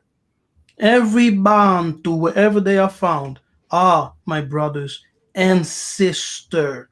And we are said to love each other as we love ourselves. Now, when we start with those two things, we will begin to manifest great change within our own continent. That was good. That was good. Tonight, Joe. Is that what's your question, Joe, or the pastor? I think we've kept him here for quite a good time, man. I don't know about you, but I've been enjoying this conversation. Joe, what's your question, Joe? Yeah, okay. So, hi guys, can you hear me? Yes, we can hear you. Okay. Thank you so much, Mr. Nkosi. I was really excited listening to you. It's very interesting and exciting. I just have, I think, like two questions. Okay. I don't want to waste so much of your time, but my first question is, um, so if the Bible has been plagiarized, uh, where is the real Bible, or what are we supposed to use to read? And second of all, in your point of view, what happens when we die? Do you believe in the whole heaven and hell concept, or what? Hmm. Thanks. Yeah. Matondo, Joe, thank you for your question. Tatanzambe bless you. So your first question is, what are we supposed to read, right? Where is our Bible? Now let me tell you this. You can search for the book called The Kingdom of Congo by Pigafetta. Now Pigafetta writes in a book that when It's a book of 1591 that when the Portuguese came into Congo, they found among the Congo mystical books. Yes, mystical religious books, books of power. Those books were written on kanda, which means animal skin, yeah, or parchment on both sides. So our Sorry to cut ancestors, you short. Sorry to cut you short, Pastor. There's some people that believe that Africans never wrote anything. So that is just false. Just what you're just telling us, it means they don't know what they're talking about. So just yeah, yes, and even that narrative is from the Kadiampemba Muzungu Europeans. mm, Okay, they are the one convincing you, Muntu, Bantu, that we didn't have any writing system. It's completely false. False. The Europeans were taught writing by the Africans. Okay? So that notion that we didn't have writing system, it doesn't make any sense. Because the yeah, Grecians, as they were coming to Kama, which is Kemet, they were taught the science of writing by Africans. mm, Yeah? So when the Europeans were coming, the first were the Portuguese, came to the Kingdom of Congo. They found among the Congo books of power which were in possessions of the priests. Yes. Now, in their pursuit of crystallizing the people, they had this thing which they called actu da fe. Translated, it's the act of faith. So you had to demonstrate your faith by burning everything which was connected to the religious and spiritual practice of your ancestors. Yes. Do you hear? So some people did it. Some people said, no way, Kadiampemba, I'm not doing that. So they were threatened with their lives. They said, oh, you burn those things, or we'll burn you alive. Just Google Acto da Fe and you will see people being burned. Yes. So they forced people to bring out those books. You see? Books indicating they had writing. So they brought those books, the parchment, Kanda in Kikongo, right? And they started burning it. Now, the story of our ancestors is that some of the sages and some of the priests ran away in the forest and they hid some of those books in a special place. And the prophecy goes that in a future day, that those books will come to light and that the African, the Bantu people will have once again their own sacred book. And that will be the book that we all of us will read. No Muzungu, no Kadiampemba Mundele will be allowed to even touch that book. See now, I've given you the history of the Portuguese, how they burned almost all the written script. And that was their mode of operation. Everywhere they went, they were burning books. Yes, this was the mode of operation. And when they burn all the books, they came with a story. Oh, you poor Negroes, you don't know how to write? Son of a. These people, yes, these people have done so much to the Bantu. Everything that they did to you will come upon them. And believe it or not, Europe will become very poor. Yes, Europe. What every African wants to go to Europe because they think Europe is heaven, it will become very poor. And your second question, where do we go when we die? Now, the only people who told you that you're going to hell are Christians. Okay? That was their weapon to evangelize you. If you don't receive our faith, you will burn in hell. But meanwhile, they were already burning people at the stakes in Africa. Yes, they were already burning people. And they use hell to put fear in the hearts of men. That's why they do it. They use hell to put fear in you. So when you imagine hell, you would run to white Jesus and say, White Jesus, please save me. I'm a sinner. Oh, poor Bantu. How lost are you? We need redemption. The true people who need redemption are Bantu people. Yes, on the African continent. We are the people who need redemption.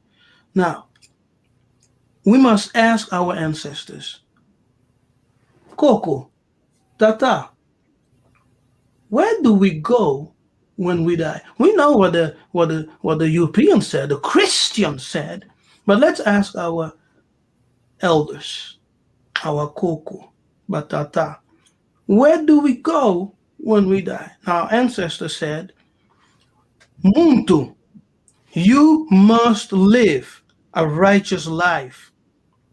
Yes, follow the code of Ubuntu. Follow the law of Ma'at.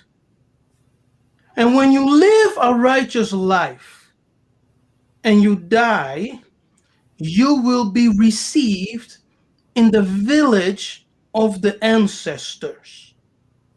See? So what they call heaven, Bantus, we already had the concept of an afterlife. It was not the Europeans who taught us. We already had that concept that life is eternal.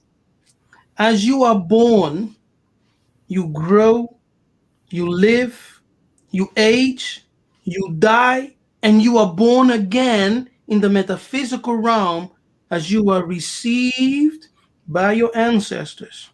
Have you lived a criminal life?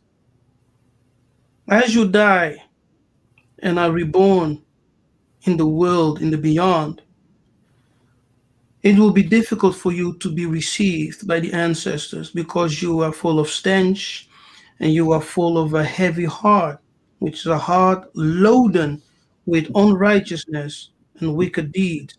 So they will reject you. They will say, go away. Now, in the spiritual realm, in the metaphysical realm, there exist many worlds. Christianity will tell you there are only two worlds, hell or heaven. But in reality, there exist multiple worlds. Yes. And when you are rejected, you will go to a place where you can be a prisoner, yes, or where you can be enslaved and used through demonic practices.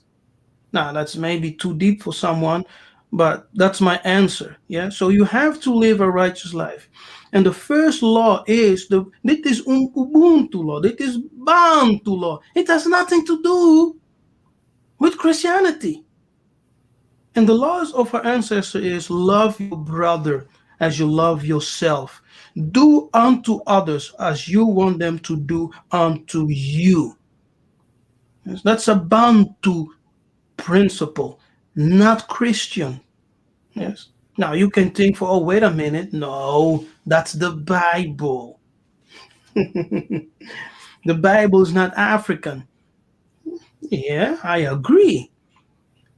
The Bible itself is not African per se, but the content of the Bible, especially the Old Testament, because this is what I was told, is actually taken from African spirituality.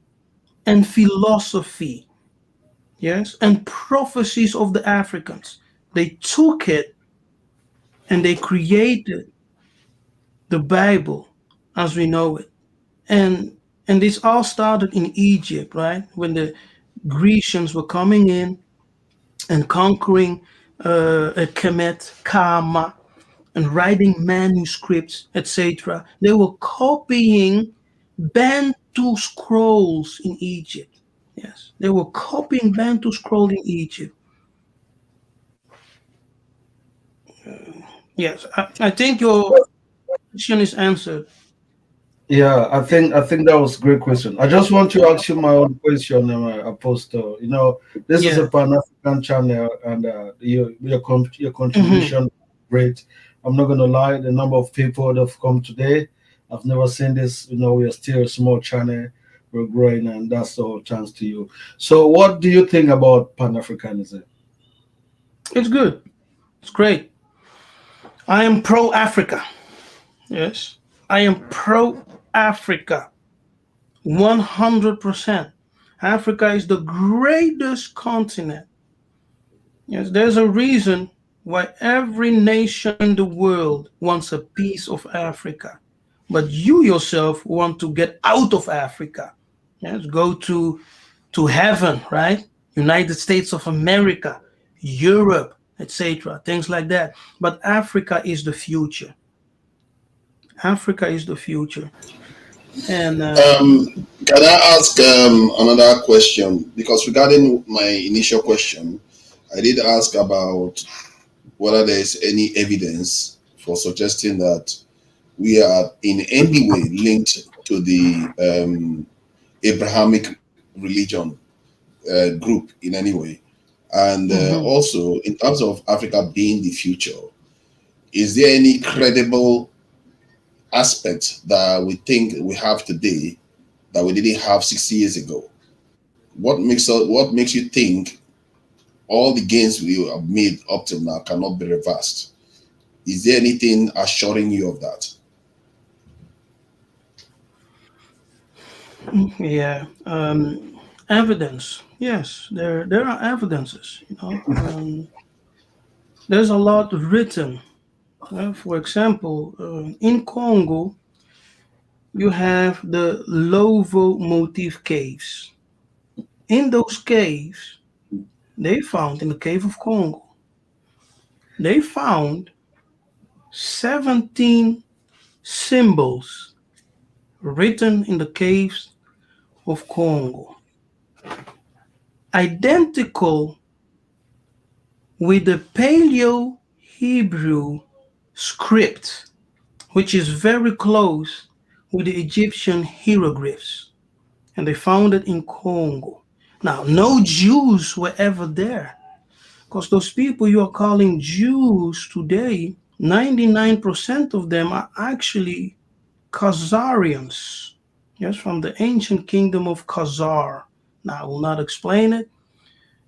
Just type in Khazar, Khazaria in Google, do your research. You will see that they call themselves Ashkenazi Jews. Ashkenaz in their tongue, because Ashkenaz is actually a European, and it means Germany in their own tongue, because these people came from Germany. Yes, they came from those regions of Germany. And according to their own rabbis, those who tell the truth, not those who hide it, but those who tell the truth, they are not the ancient Israelites. Okay? They are not. So, who are the true ancient Israelites of the Bible? Now, the Bible itself also called those people Cushi. Yes, it says, "You are my sons of the Cushi." It calls the Israelite Cushi. Now, Cushi, like I said in the book of Zephaniah, if you do a study of Zephaniah, Zephaniah deals with the true creator who is hidden in Cush. That's why in the end of everything, in the conclusion of this time, of this dispensation, the book of Zephaniah says that all the dispersed of the Israelites, right, in the Bible, will come together in the land of Cush. Now, where's the land of Cush?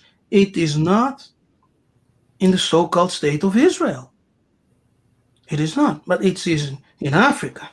Yes, and if you look and search for the ancient African maps from the 15th century, you will see that Cush, which is Ethiopia in the Greek, is actually Central Africa, what we, the Bakongo, call Congo Katiopa.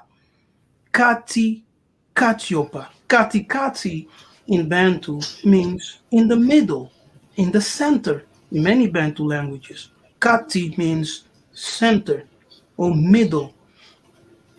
And But the Kushite kingdom is supposed to be right next door to Israel. There was a Kushite king that was What raised in the Bible. that I That yes, think was too, like, I think you know what? Apostol was, Go and do your homework on ancient maps, okay? yeah. I Because think you Kifaru. can go. Sorry. I think Kifaru. We need to have an open discussion. We can't just have one-sided no, too, nation. like, No, I think that's it's not the okay. case, brother. Yeah, I think I That's brought not the case. Pastor. You He asked me a has his question. time. You asked me a Okay. question, gave you an answer, and I am Yeah, because so that giving because you by this advice, interchanging we can get to the right? depth of the topics. Because We, if there is evidence in the Bible saying there is an Israeli king that has an alliance with a Cushite king, we have to reference what alliance did they have, where was this kingdom, and where this kingdom was right next door to Egypt, because they were using mm-hmm. that alliance to check Egypt, and that alliance is right next door to Egypt. So, because we know the Kushite kingdom actually conquered Egypt once, so there's Yes. evidence of it right there. That's why the Kushites have a lot of these pyramids. So, why? How did that move all the way from Sudan, the current Sudan, to all the Mm-hmm. way to Congo? That the evidence Yeah. for that is not. I can't. I don't find it. I can't see it. Yes. Okay. You know that they were always changing the maps and locations of places, right? Who are the creators of the maps? Did you create the maps? Did any of your ancestors create the maps? But always Europeans. They are the creators of all maps that we view. And so everything that we know comes from who? The Europeans. And we discredit everything that one of our elders will say, one of our ancients one will say, and we will look to the European and say, what do you say, Mundele? And we go with their narrative. That's our problem. Yes, that's our biggest problem. If you go to my site, um, if you go to my YouTube channel, Kefas Yisekayah, look for the video called. It's a very short video, like 4 minutes. It is called Congo, Kush, and Ancient Israel. What is this rabbi saying? Watch that video. Yes. When you have watched that video, then you may understand that even the rabbis today are coming out and telling the world, listen up, the true Israelites are hidden in Cush. Yes. And when you take that, you listen to it, you study it, you look to the ancient maps, you will see that Ethiopia was always in Central Africa. Yes. The present day Ethiopia changed its name from Abyssinia to Ethiopia. Yeah. Very recently. Very recently. And even the Atlantic Ocean was called the Ethiopic Sea. Now, how is that possible if Ethiopia is on the east side? Yes. Why are they calling the Atlantic Ocean in those ancient maps the Ethiopic Sea? So there are a lot of questions. I made a video of all of this, what you are asking. I have all videos, separate videos, many videos on those topics on my channel. So you can go and watch them to gain some more insight. Yeah, I will have a look at them if find the links, and if there is genetic evidence that it would even be perfect, because except we are disputing the location of the actual Jerusalem of the Bible. If the actual Jerusalem of the Bible is where it is, it means our people's genetic lineage and this in artifacts, they will be there, and we will find genetic evidence of our presence there. And this is some of the things. Okay, let me ask you this question, right? Yes. Do you know how the state of Israel came to be? Israel was founded from the ones that exiled from that left Egypt during the time, except the current one. If you are talking about the current one from the West, obviously they came from Europe and founded Israel. Yeah. So How I was know Israel those stories. founded? It was founded. Israel. Go ahead. Yeah, it was founded The based on present state of Israel. the modern one was founded based on these issues that the Jews have been having in Europe. With after Israel, they already had a Zionist, and with their influence, they went ahead to influence the West to be able to create a territory there. And then the Jews all over the world started pouring in to create the nation that you have today. And this is why I connected to them. Yes, they may have changed, and this is the thing we need to understand. People move, and they have converts. Things change, just like Christianity changed too. It doesn't mean the faith died. Jews remain the same. Jews is not necessarily a genetic lineage; it's a religion. You all see this book? Facts are facts. It's written by a Jew. Okay, the one you are crediting. It's written by a Jew. Now, go ahead, order this book, read it. Okay, go ahead, every one of you, go ahead, read this book, order it, read it. Then we come back and talk again. Okay, thank you. Is there any kind of information from the book to share? I think it's been a wonderful conversation. I don't know if you've got so much time, and we actually have to go. We have been appreciate so long. you. I think we can do this over and over again. I think I'll need to have a one-on-one session with you, maybe offline, so you explain to me. This has been a great conversation. So thank you for coming on. Any last word for my audience? Yes, my last words are this. Now, first of all, thank you, everyone. Thanks to your audience. Thank you for every people, every person, every Muntu who participated in this show and in this episode. Thank you, Kifaru. We, the Bantu, are the most destroyed people. We don't love our own history. We don't love our traditions. We're always looking to the Europeans, something outside of ourselves to receive, to embrace. It needs to stop. Okay? And you also need to realize that those people who you called Jew, they had a huge part, a huge role in the enslavement of your ancestors. Okay? They are not your friends. No, they're not your friends. No. Let's love each other. That's my message. My most important message is for the Bantu to learn to love each other. Yes. And to stop demonizing everything African. We were the greatest people on the planet. We are originally the custodians of the earth, the children of Zulu. We have fallen from grace. We have adopted foreign religions, and those religions have destroyed us. because we receive the spirit of those who hate us. Now, when you receive a spirit of someone who hates you, how can you prosper? Right? How can you truly prosper? So we need to shake all of that from us and return to the ancient paths, and we will see the glory of the Creator and our holy ancestors who will surround us and help us to restore our greatness and our nations and our kingdoms.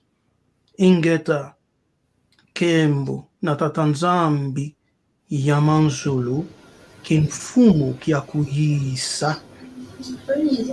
Someone just reminded me to say thank you. Sorry, I did that for coming in, and I appreciate your time. Bless you, brother. Thank you, thank you. I don't know how I can thank you. This thing, this has been a surprise for me as well, and that is really good work. I think, fellow viewers, if you want, we can stay a little bit after Apostle Kefas is gone.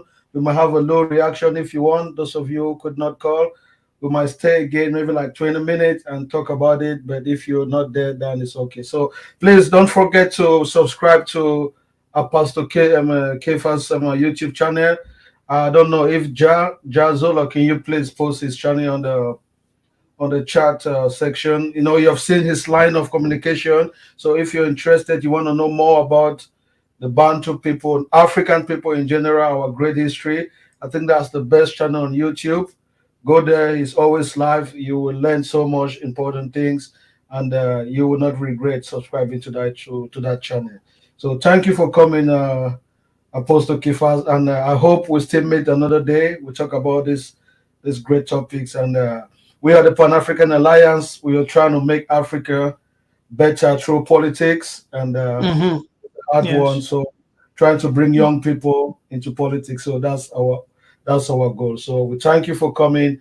If you're okay, you can click out, and that will be great. So I'm just gonna play this one music, so why Apostol is there. Let's just listen to this.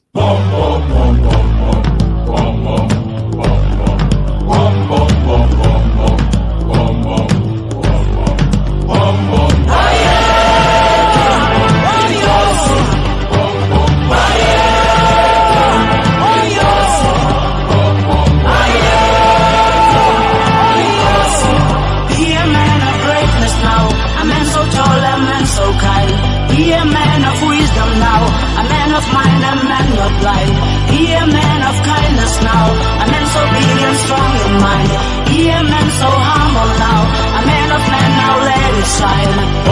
This is what you are, this is how it is planned now. This is what to be, every kind of man now. This is what to see, with a kind of meaning. This is what to feel, with a kind of feeling. We are growing, growing higher and higher. We are growing, growing higher and higher. We are growing, growing higher and higher. We are growing, growing higher and higher. Hear the children, they are talking to him. Hear the wind blow, it is coming for him. See the grass grow, it whispers his name. See the fire glow, his heart is aflame.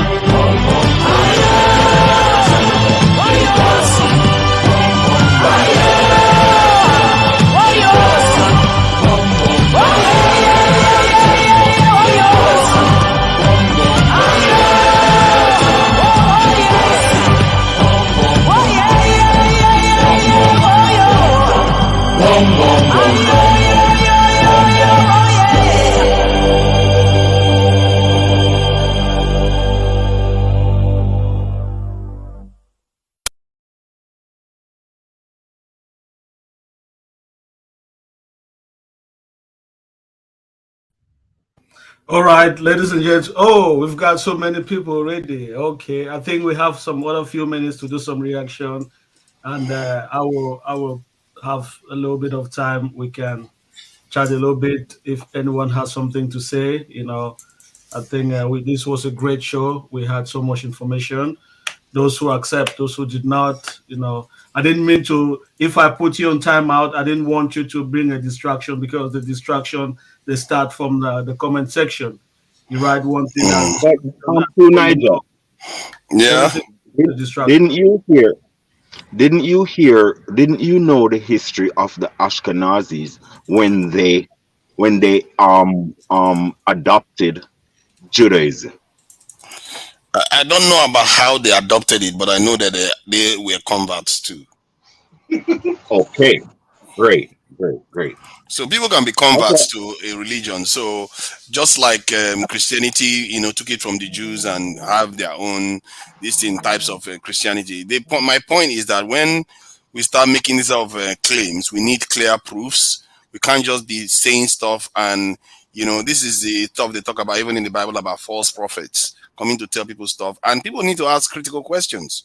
And this is why I didn't even press him that hard, really. I just how is it that Jews that were kicked out 2,000 years ago from Jerusalem were able to track their steps back and go back there? They still remember where they came from. They never forgot.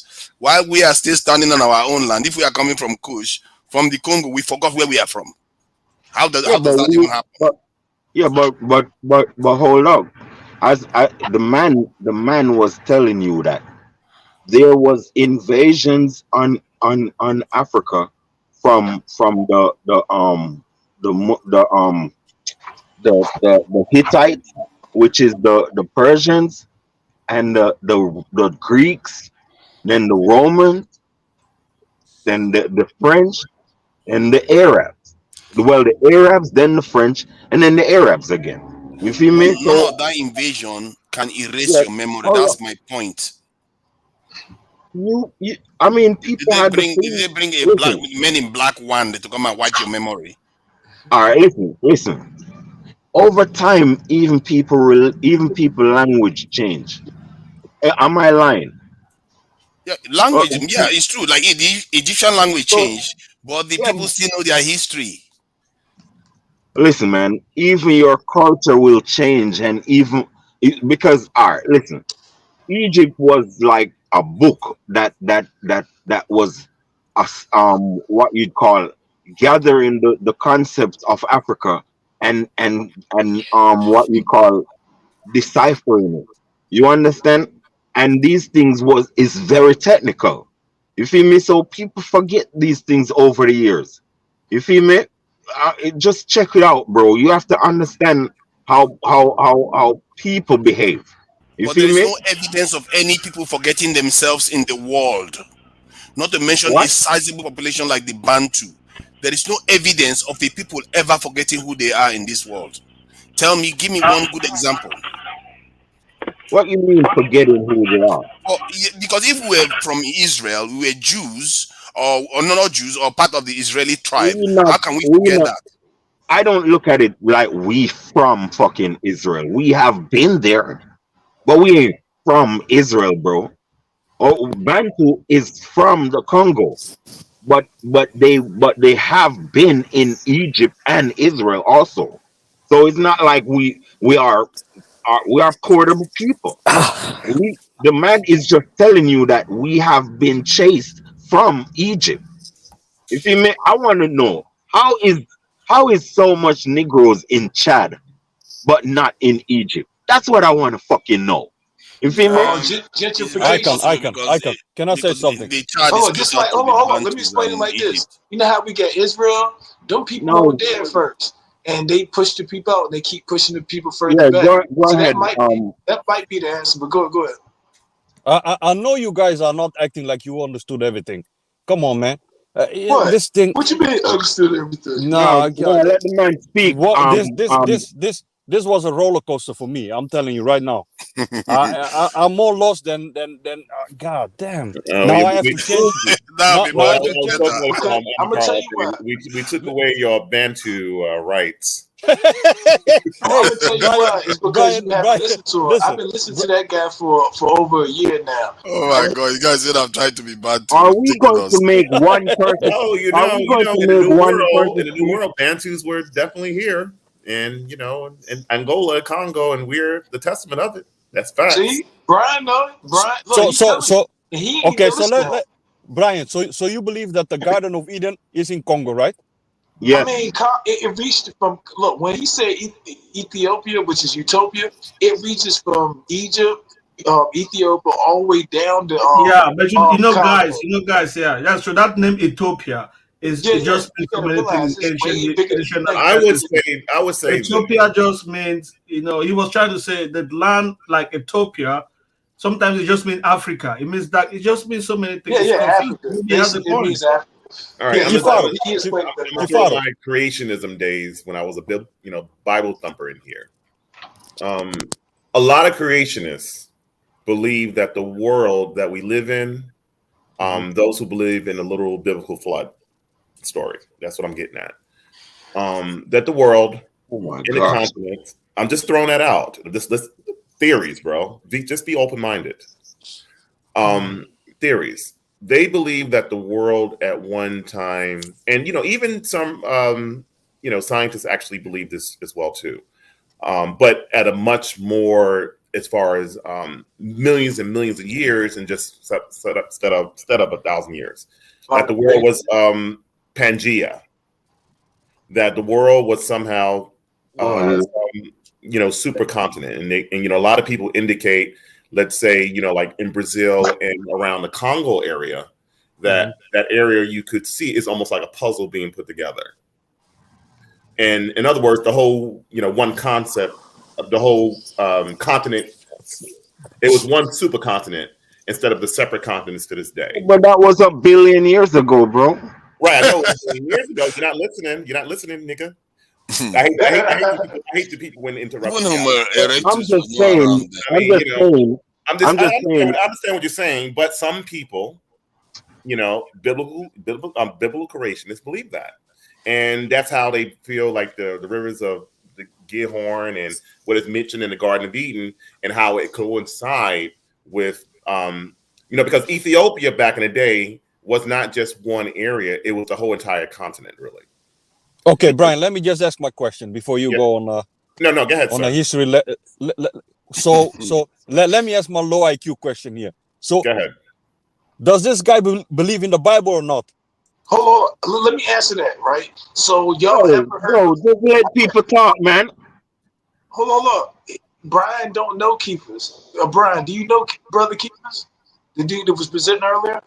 No, I never heard of him. Oh, exactly. I knew that, but I do. I actually know him. And if y'all heard me say I practice Bantu spirituality, he is one of many different teachers that I know.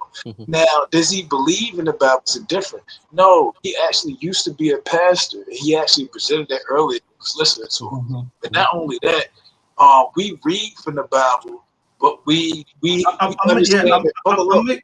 Amika, I think he thinks more like you. He does hold on, no, listen to him. Listen, yes, he reads from the Bible. We actually, but he quotes from. Hold on. If you go to he his quotes channel, from the Bible. He actually does presentations where he can actually break down Bible scripture for you. So, hey, can I speak? Go ahead, I got fire. Great. So, listen.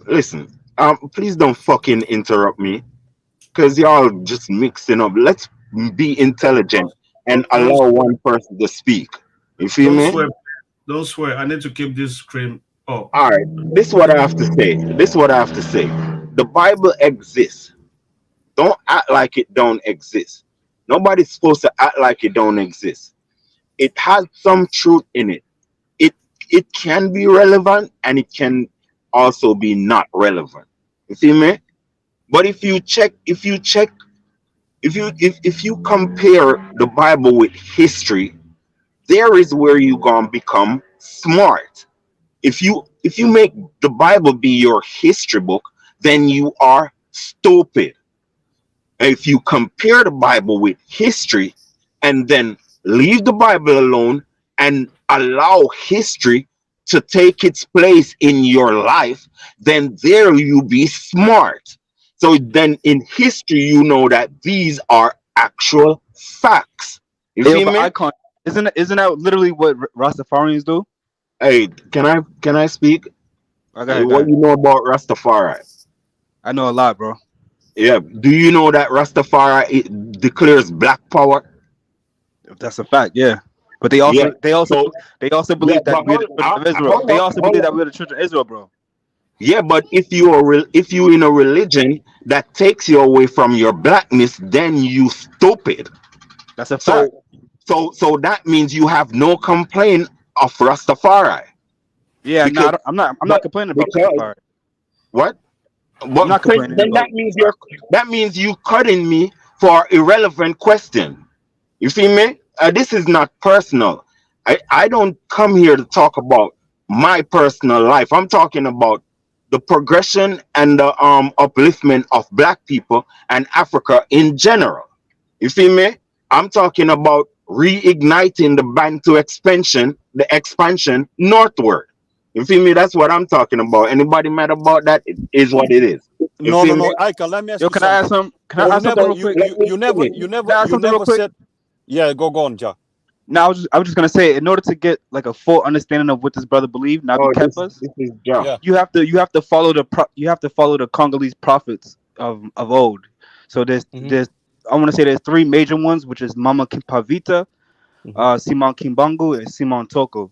So Mm-hmm. if you want to learn more about, if you want to know more about what he believes, kind of just kind of do more research Yeah, on those but things. I have to go to his page, right? I want to say this, Yeah, right? you can go to his The page, or you main could just listen. pretty much look it up Hey, and research hey, online. could we just remain intelligent? Hold on. I want to say this, right? I can you To come me- with that intelligent shit, man. I mean, yeah, you but act why? like you understood. But You act like you understood everything that he said. I know you didn't. You never of came with course this I, bound to nothing to us. of Now you course coming. I did.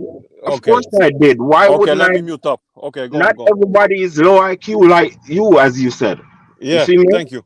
No, I I I'll be one understood talking. low what you IQ were saying, question. That was it. and I listen, Cabral. I know you're a smart dude. You feel me? Hmm. I'm not. I'm sorry if I said that, No, no, no, brother. Go on. but I don't get so offended. I'm just saying this, right? Hmm. This is the concept of life. You feel me? Hmm.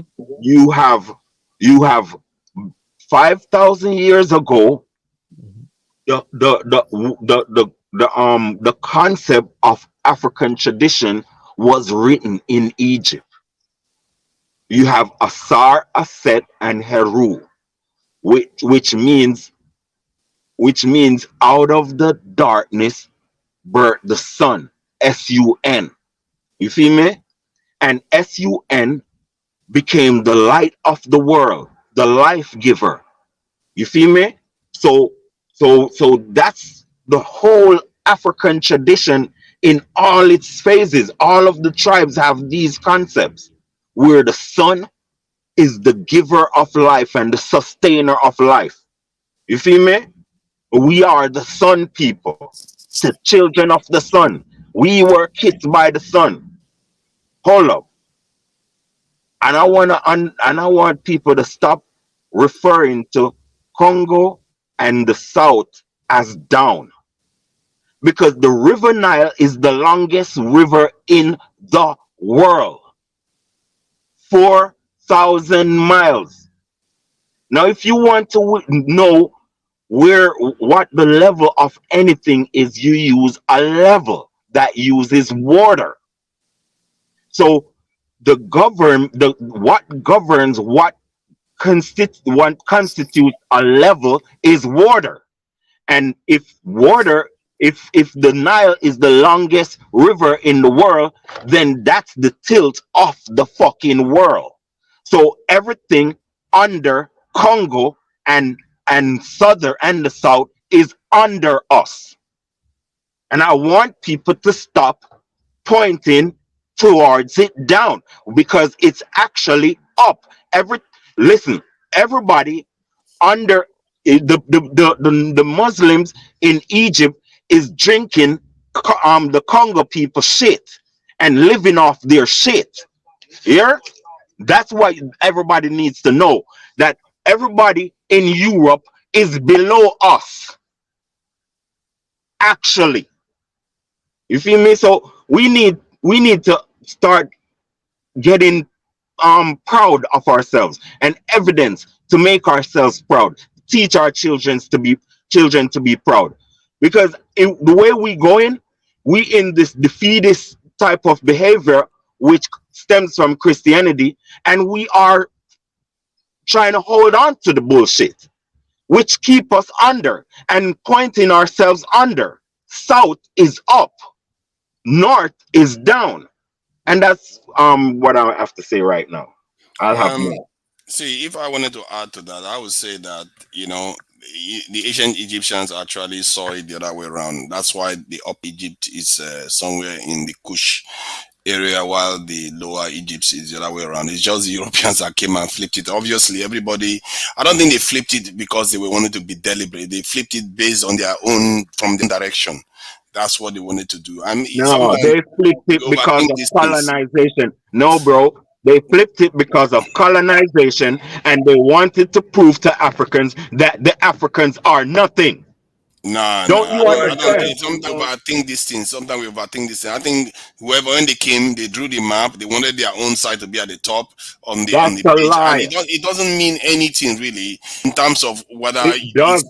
Why would it mean anything just because you draw a map upside down or the other way around? You was below me, Niger.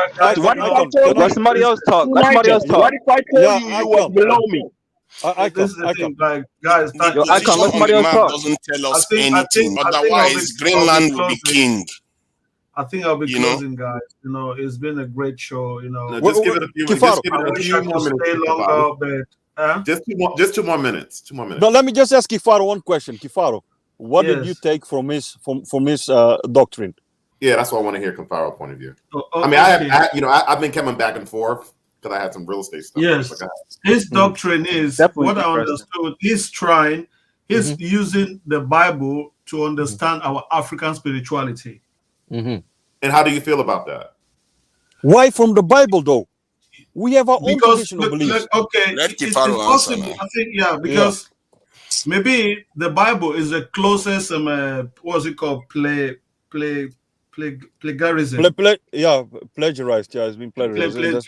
To plagiarize. So when he looks at the Bible, then he compares it to what Africans already had as a tradition, and he says those things in the Bible. Then he can clearly see that this Bible is fake. It's like they're taking the tradition that we already had, and they are making it. They're trying to tell us that this is a new thing, but he can clearly see in the African culture these things already existed. So he's trying to use that. The guy is right. I like the guy. I like the guy. He's not perfect, but I like the guy. His direction is right. Thank you, Icon. But you believe in it, right, Kifaro? You know me, and Mika. What was his definition of the Bantu? Hold on, let me ask this question. I noticed that he's not interested. Nobody's hearing anything. Don't let nobody intimidate you, Kifaro. Can I ask a question? No, to Nigel, how do you feel about what he said? It's good. I just want, first of all, I need to get a definition of what he said. What was his definition of the Bantu?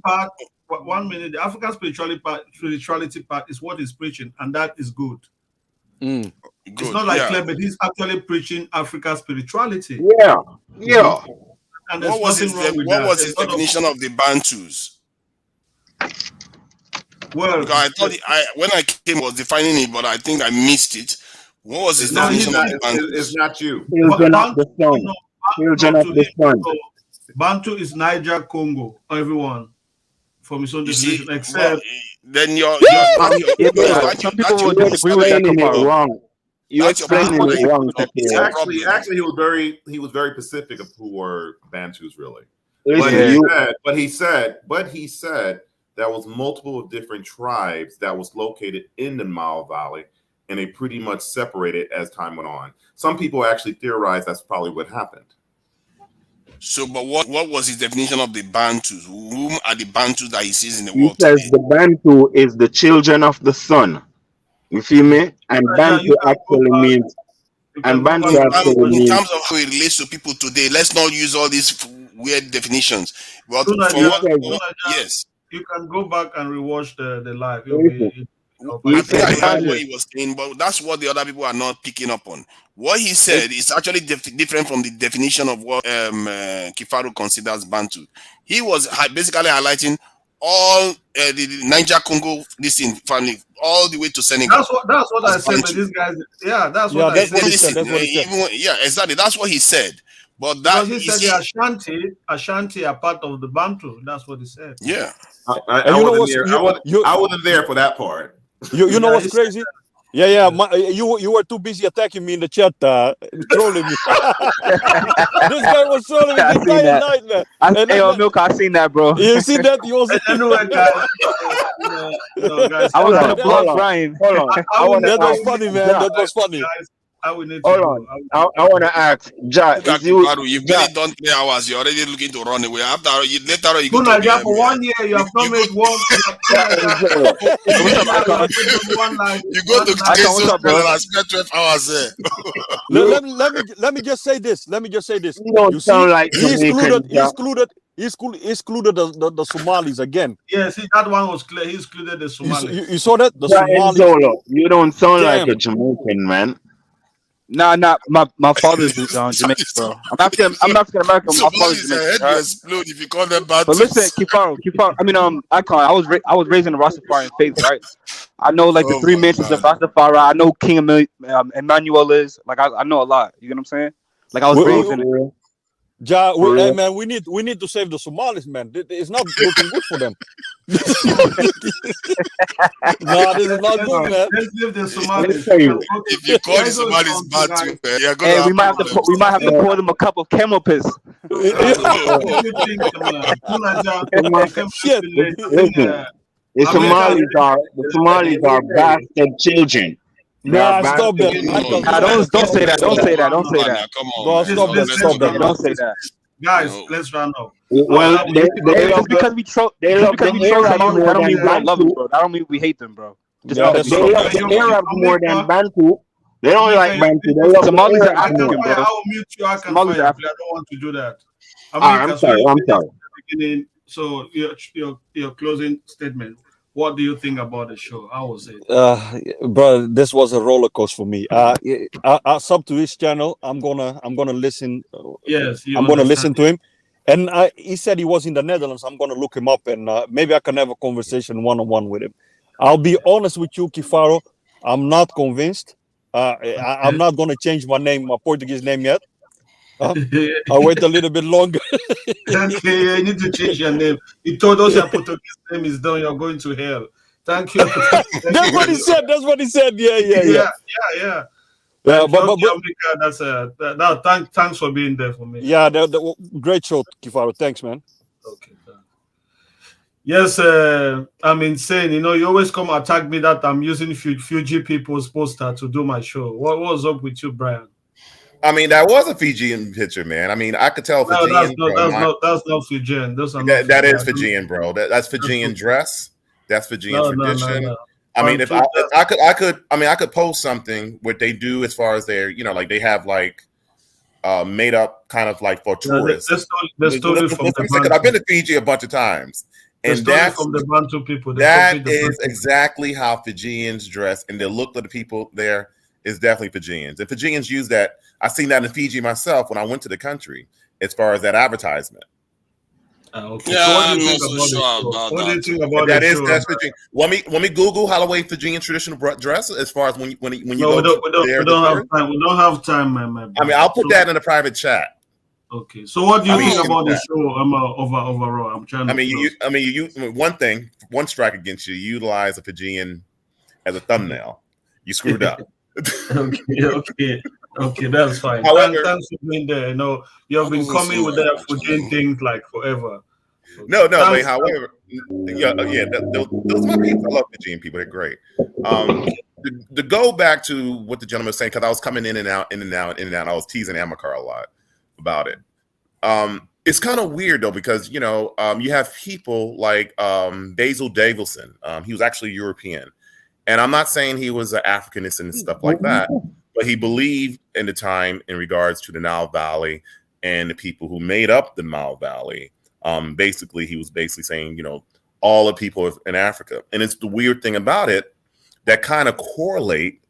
And like I said, back in my Bible thumper days, and this gentleman was kind of reminding me about that, as far as the various different sons of Noah, and that includes African peoples and stuff like that, who migrated from supposedly what is now Iraq to Africa, and from the Nile Valley region. When I say Nile Valley, that includes Egypt and Sudan, because that's where all the ruins are in those two countries, guys.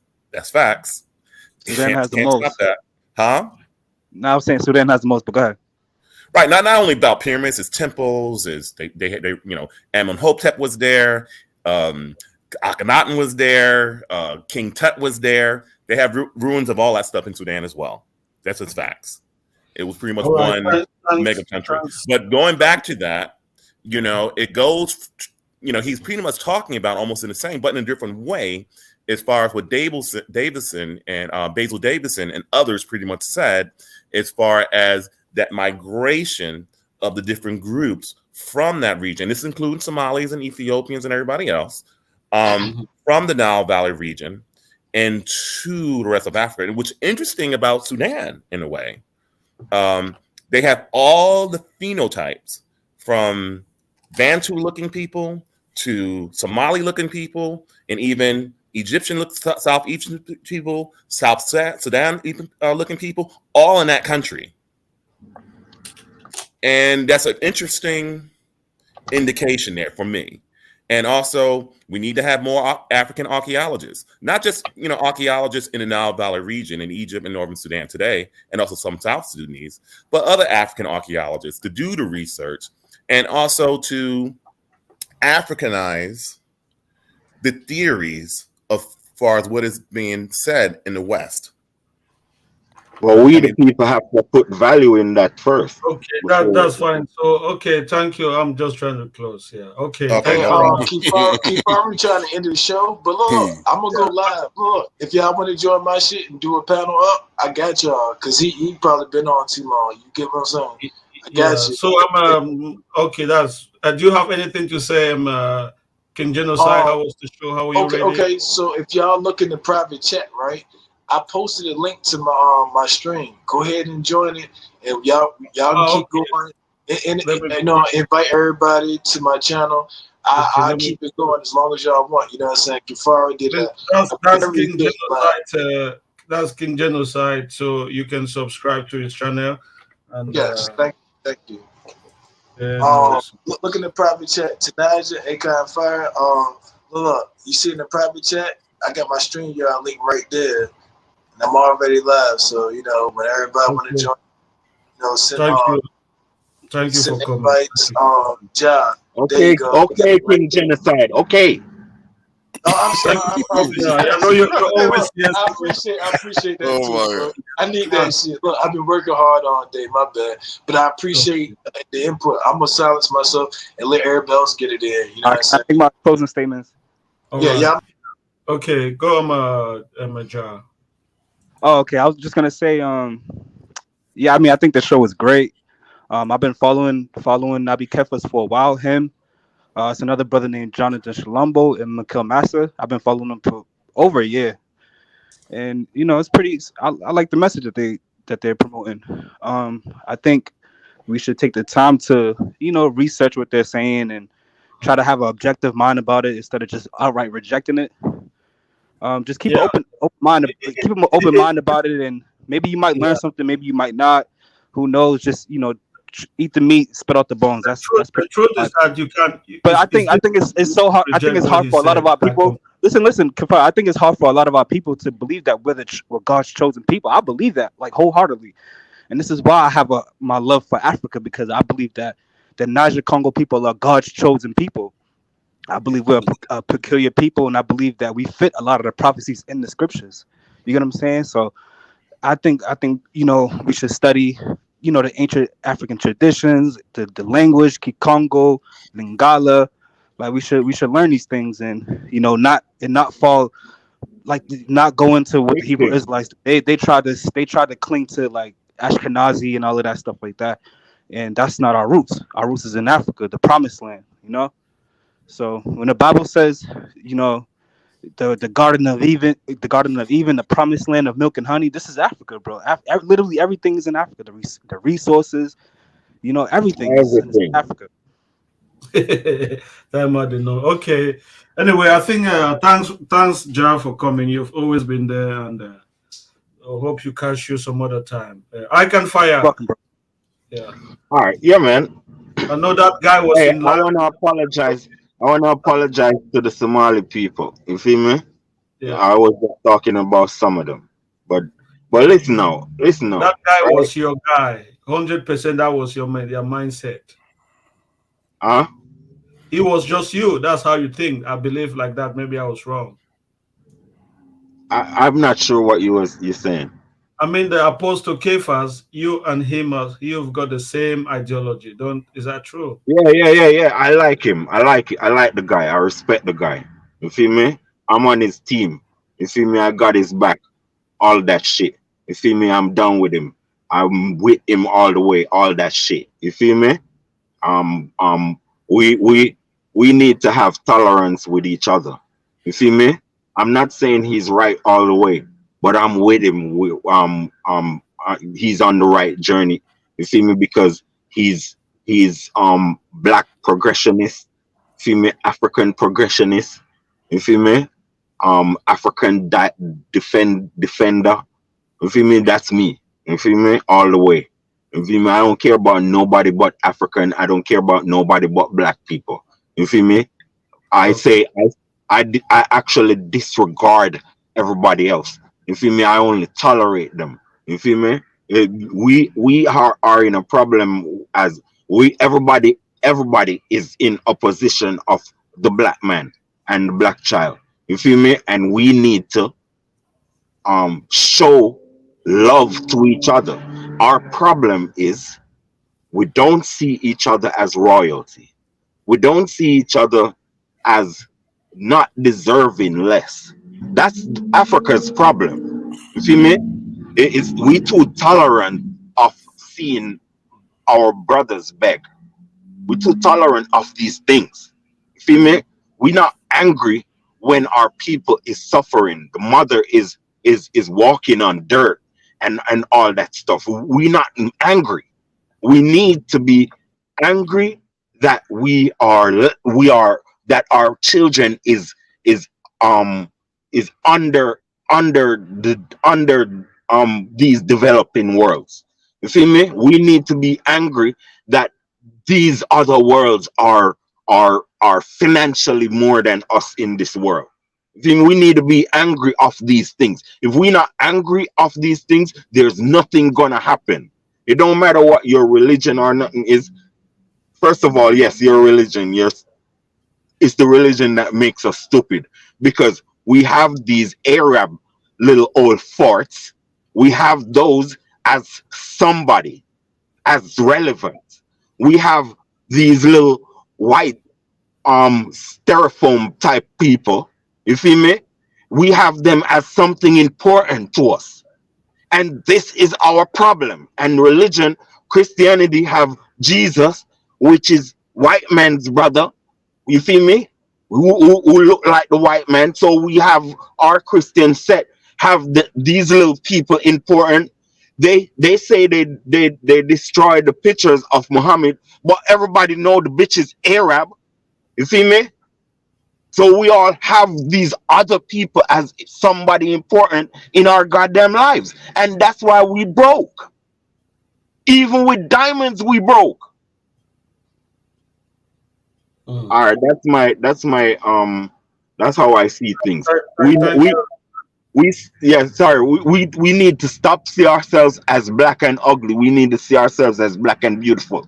We need to stop see ourselves as commoners. We need to see ourselves as royalty.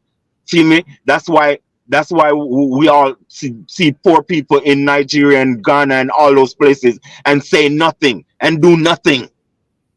You feel me?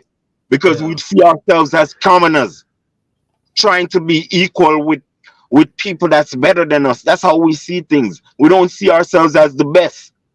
That's how we're supposed to see ourselves as the best. Supposed to see our black brother as the goddamn best and deserving of the goddamn best. Thank you, sir. Thank you for coming. You have always been there with us from the beginning. So I appreciate. Yeah. Thank you very All right, much. all right, sir.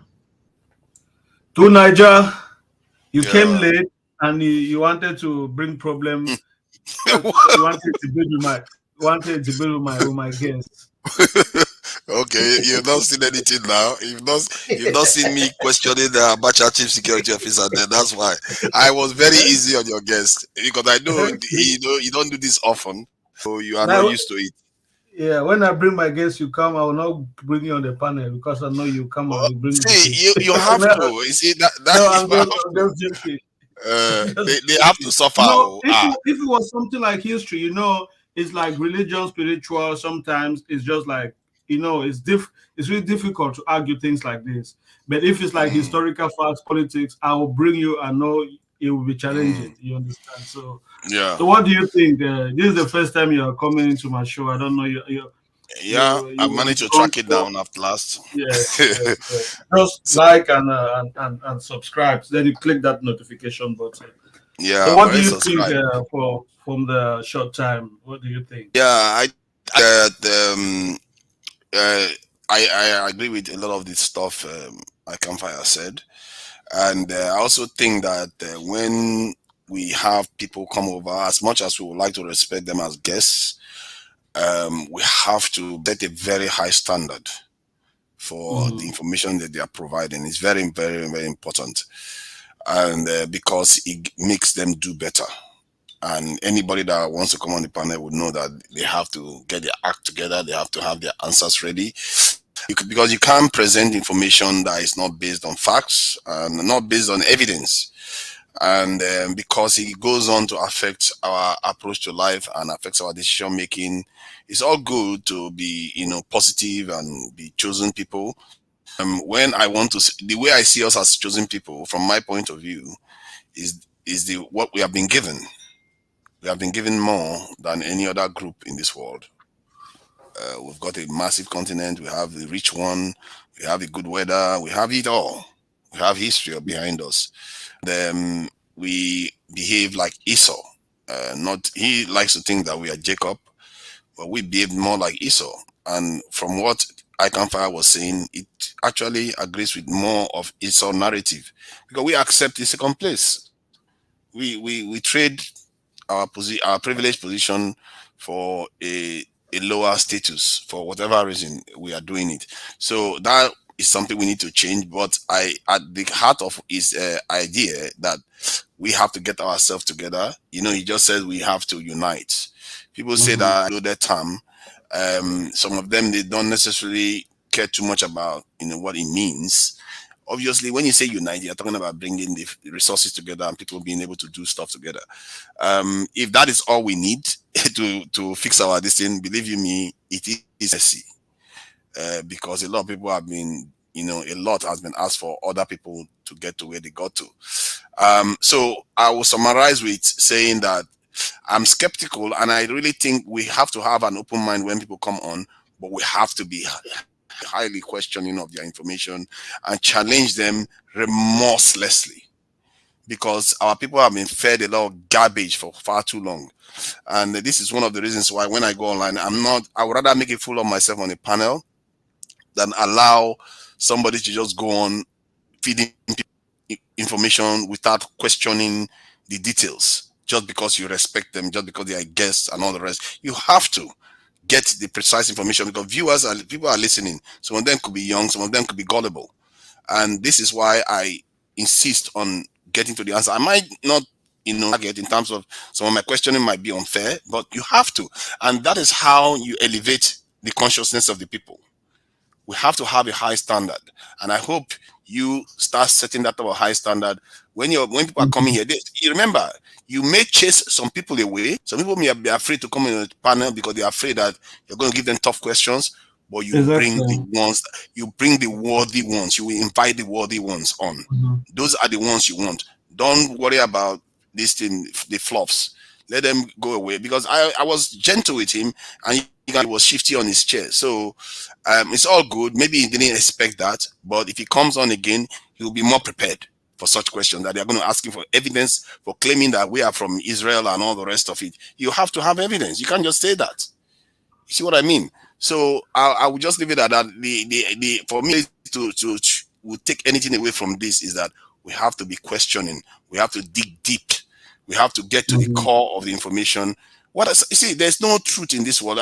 We talked about this earlier on today.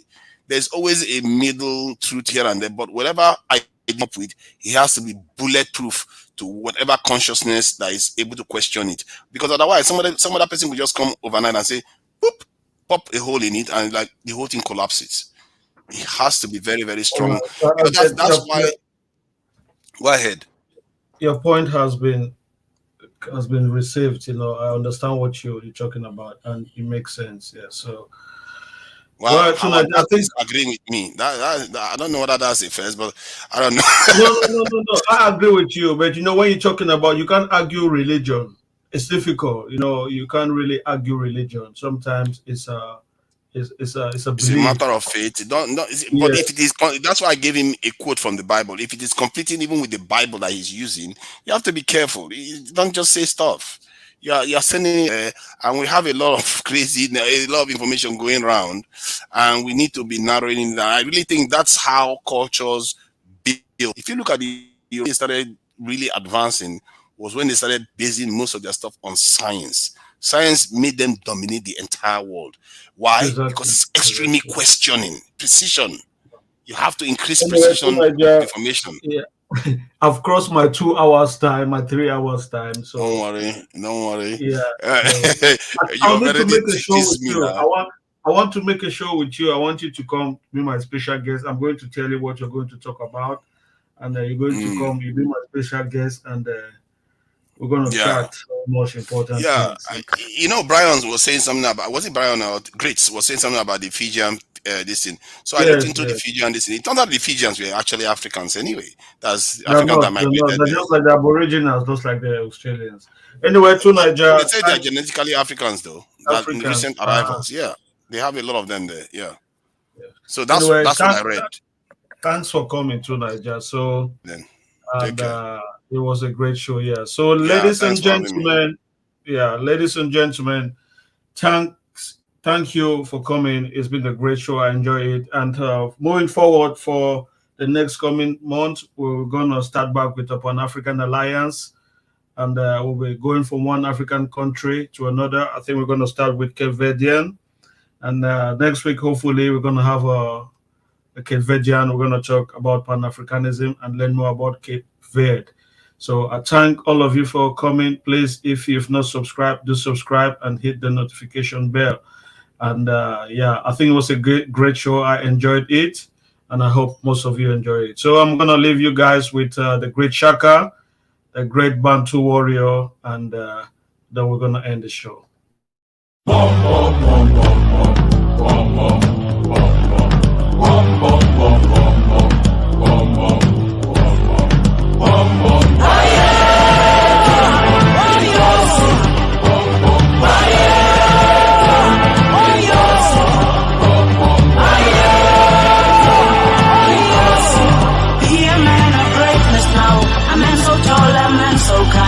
Be a man of wisdom now, a man of mind, a man not blind. Be a man of kindness now, a man so big and strong in mind. Be a man so humble now, a man of man now, let it shine. This is what you are, this is how it has planned now. This is what to be, and a kind of man now. This is what to see, with a kind of meaning. This is what to feel, with a kind of feeling. We are growing higher and higher. We are growing higher and higher. We are growing higher and higher.